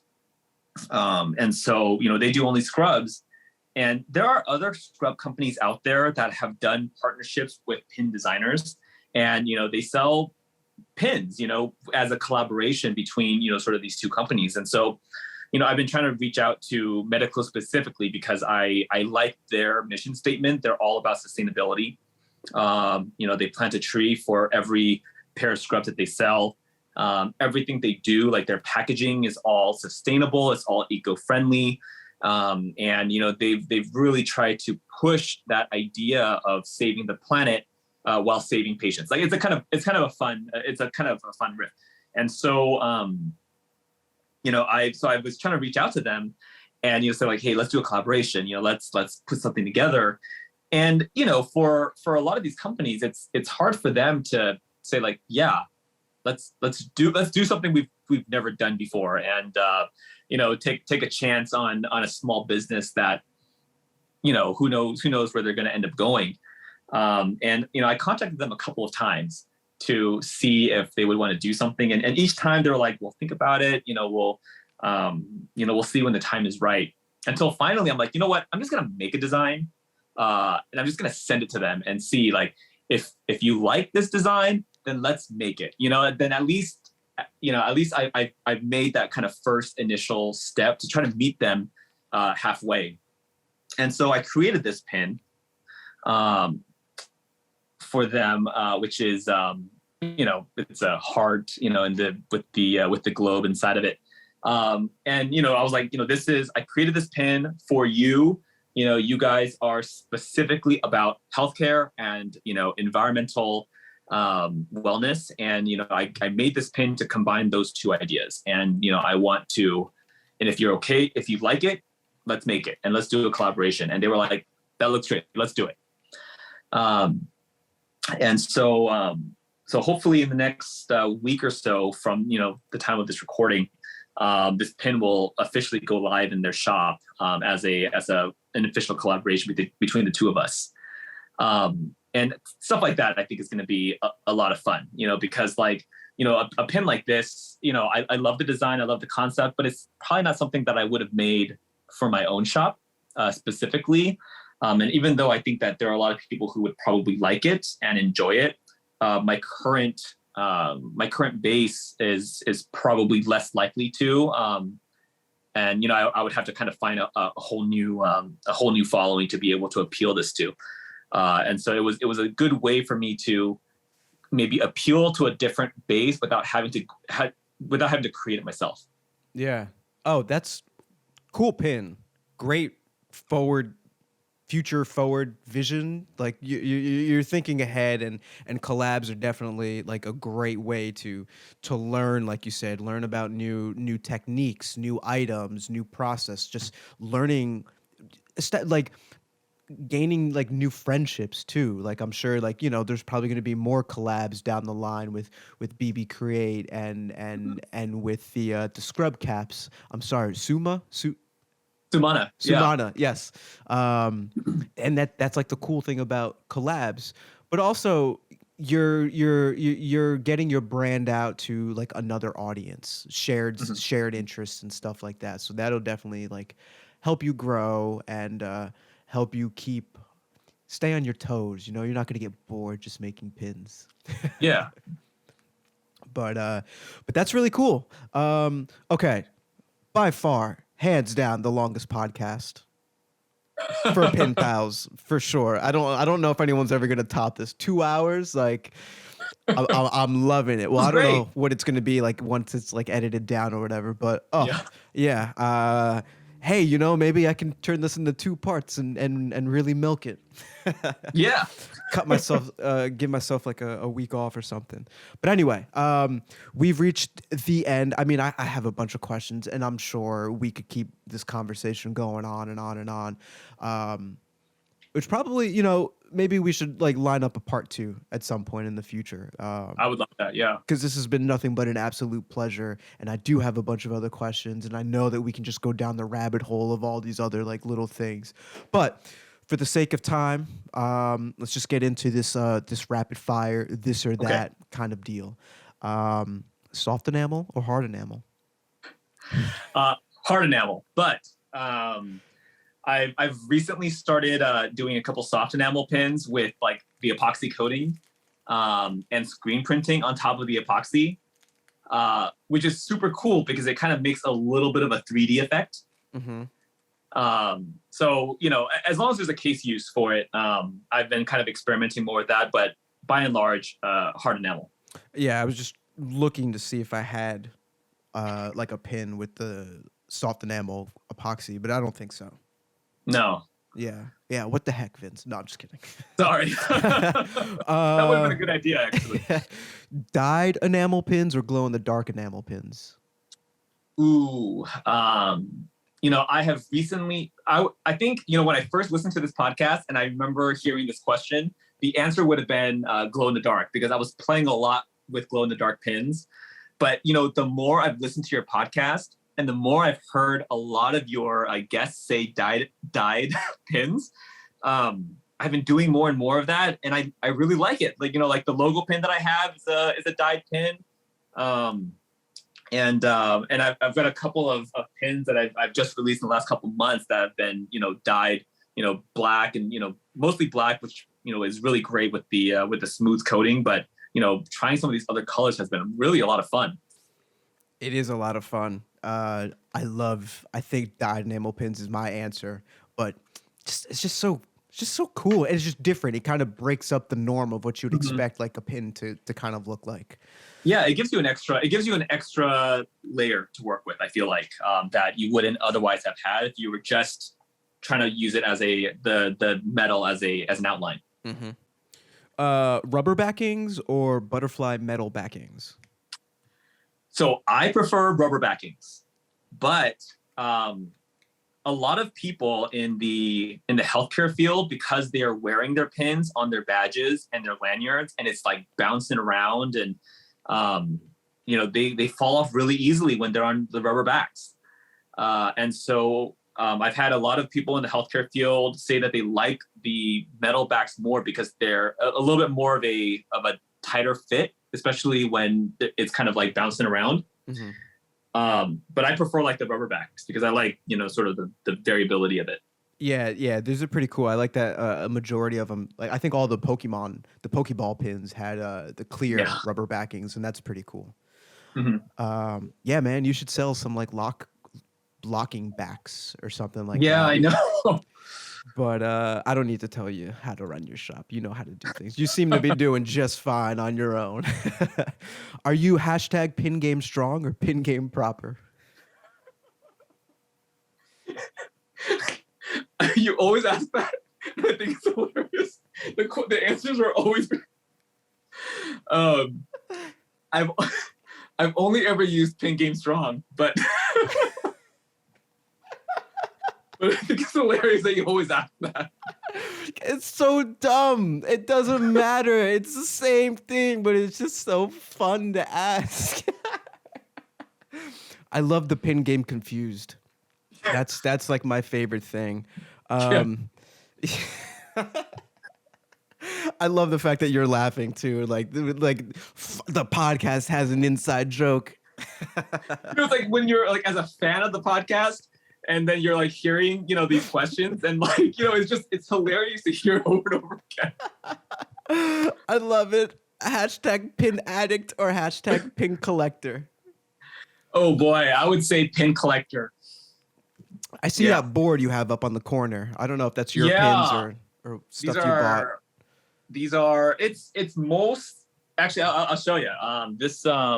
So the first pins I ever collected that were like, sort of what got me into pins in the first place were, you ever heard of Mondo? Yes. They do a lot of artwork, and they do like some vinyls, but they also do like pins. But every time like a new Marvel movie comes out, one of the artists for Mondo, Tom Whalen, he will always do a comics accurate version of whatever new movie is coming out. And so that's actually the collection that I have spent most of my time collecting. So it's all of these kind of comic accurate Marvel pins. And I've been collecting these pins for like 7 or 8 years probably. And that's like my, if I had to complete a collection, that's the one that I've gone out of my way to try to complete. And some of these pins are impossible to find, and I'm like glad that I got them as early as I did. Yeah, that's pretty cool. I like that. I like hearing about people's pin collections and like what specifically like they collect. So that's pretty cool that you have a pretty big collection of those Marvel comic drawings. Where's your favorite place to rock a pin? My favorite place is my backpack. I thought it was going to be your white coat. When you're in the ICU, you don't really wear a white coat. Usually the people who wear white coats are like in clinic, or maybe like on the regular wards. But like when you're like running in and out of patient rooms, having a white coat you're just constantly taking it off and putting it back on again if you're wearing it. So I don't actually wear a white coat, and I usually have one pin on rotation on my badge. But a majority of my pins, I have like 5 or 6 pins on my backpack. And I carry that around everywhere I go. Nice. I do the same thing too. Always make sure it's the logo pins so that people, if they're curious, they're like, oh, yeah, let me check that out. But I think, I don't know. I think it depends on where I'm going. I put pins everywhere. They're on my jackets. They're on all of my beanies, all my hats, my backpacks, my fanny pack. I got one of those like hip crossbody bags. Sometimes Sweet. I'll put it on like the strap of that. Very European, but let's see. Oh, I added some new ones. Sweet. Is there a pin that you wish that you had released? A pin that's not yours, but something that you saw that you wish you released. Like, damn, I wish I did that. Oh, man, I want to say that. So in the healthcare field, there's one designer who is amazing. Rad Girl Creations. She is a incredibly prolific pin designer, and she makes tons of pins or for the medical community. And over the past year or so, she's actually been like making specific pins for different subspecialties in healthcare. So like she has and all of her packs are 5 pins. So she does she has a pin pack for cardiologists. She has a pin pack for today she actually released a pin pack for dietitians. And it's so many pins. Like she's released maybe 30 of these individual pin packs over the last year. And she's incredibly prolific. And I got to say, I mean, there are a number of pins that she has put out there that I'm just like, man, that would be perfect. Like she released a pin pack for like pulmonologists. And I'm like, this is like all me, like it's like my exact specialty. And, everyone that I work with, all of my colleagues would like love this stuff. And so, there's not like one single pin, but, there are definitely collections of pins of hers that I'm like, man, some of this stuff is really, really great and really, really resonant with, the medical community. And I think what she's doing is amazing. Yeah, quick shout out to Rad Girl Creations. I just did a quick Google search, found their website. Oh my God, the presentation and stuff like that. Like, yeah, I would be not jealous, but like, dang, like, like when it comes to what I'm trying to do, I feel like she's like the standard. And like I obviously want to do it my own way and do it like with my own style, but like something similar to what she's been able to create in terms of diversity and sort of engagement. I'm like, that's what I want to do. Yeah, that's really cool. It's important to have people like that, like in all communities, that help inspire. It's not so much of like getting jealous or anything like that, or feeling like, damn, I wish I released that. It's like, that's really cool. That's very inspiring. Like maybe I can do something like that, or I don't know. It gets the gears, the creative juices flowing, if you will. So that's pretty cool. Who's your favorite Ninja Turtle? Donatello. Why? Well, he's a scientist. Easy. The brains got to stick together. He's been my favorite from decades, man. He's been my favorite. I love it. Favorite pizza topping? Just basic, sausage, pepperoni. Okay. What's your favorite pin hashtag to use? Ooh, for me, at least for physicians, we have like doctor life and resident life and nurse life, and so I tend to use those hashtags the most because it's like trying to appeal to that exact demographic that I'm trying to reach. So like things like doctor life, resident life, nurse life are probably the 3 hashtags that I've used probably on every single post that have some sort of medical related item to it. Mm-hmm. Yeah, smart. I mean, it's a good idea to try and find the blend of like the 2 audiences. Like you got the pin collectors and stuff like that, but then you have folks in the healthcare field that probably are following those hashtags. So smart, very smart. Vince, last question. What are the little things in life for you? For me, the little things in life are I mean, I guess it's a really big thing, but for me, it's just, trying to be present, with everything that's happening, being present with, my friends and my colleagues, and, also being present with, my wife, my kids, and, just watching the family grow. Like, that's, to me, the best thing and the most fulfilling thing that I could possibly ask for. I love it. It's such a great answer too, and something that I'm actually trying to practice myself. Just staying in the present moment and trying to, really, really make it count. Because it's been a scary world, but good answers in general. This was an amazing conversation. I didn't think. I mean, we planned to go live to chat for an hour. We went well over that, so please send my sorries to the wife and to the kids. I didn't mean to keep you apart from them for that long. but no worries. But it went by so fast. Yeah, it was great. This was so much fun. Yeah. Well, I mean, we're going to have you on again at some point in some capacity, either for like an update, or we could talk more strategies. Cause I did want to ask about like hashtag strategies, more marketing strategies and stuff like that. But I mean, that itself can turn into like a separate side podcast, a spin-off or whatever.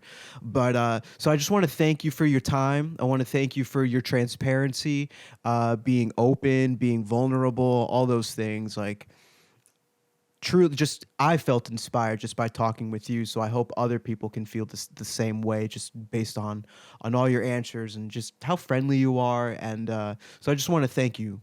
Thank you for being on the podcast. Thank you for being a supporter. Man. Just thank you all around. Yeah, I mean, I've said it before, and I love this podcast. I love everything that it represents, and I love everything that you've accomplished with it. Speaking from personal experience, it has taught me so much. It has introduced me to so many amazing people. Yourself, the guys, Mike and Miguel from BB8, BB Create, and a number of other makers as well. And so, I think I am living proof that this podcast and this community is strong. And then, shout out to you for doing all this and keeping up with it, because I'm sure it's quite taxing. Yeah, this episode in particular, I have a feeling is going to be no, I'm just messing around. I appreciate that. Yeah, it's still wild to kind of sit back and just kind of look at like what we're building together through the podcast and with this community, and to see like now we have officially, now I can say like 2 alumni of the podcast have like collabed. It is just wild. But yeah, so we'll end things off. I'm going to give you the floor. If you want to give any more shout outs, if you want to thank anyone, let people know where they can find you on the social medias, and, take it away. Yeah, sure. So my shop is vinpinshop.com. We talked about this a little briefly in terms of discount codes. And I do want to say that, anybody, especially from this podcast who makes it this far, if you go to my site and use discount code PINPALS, all one word, you'll get a 15% discount. And I will donate 100% of those proceeds to the American Red Cross. Again,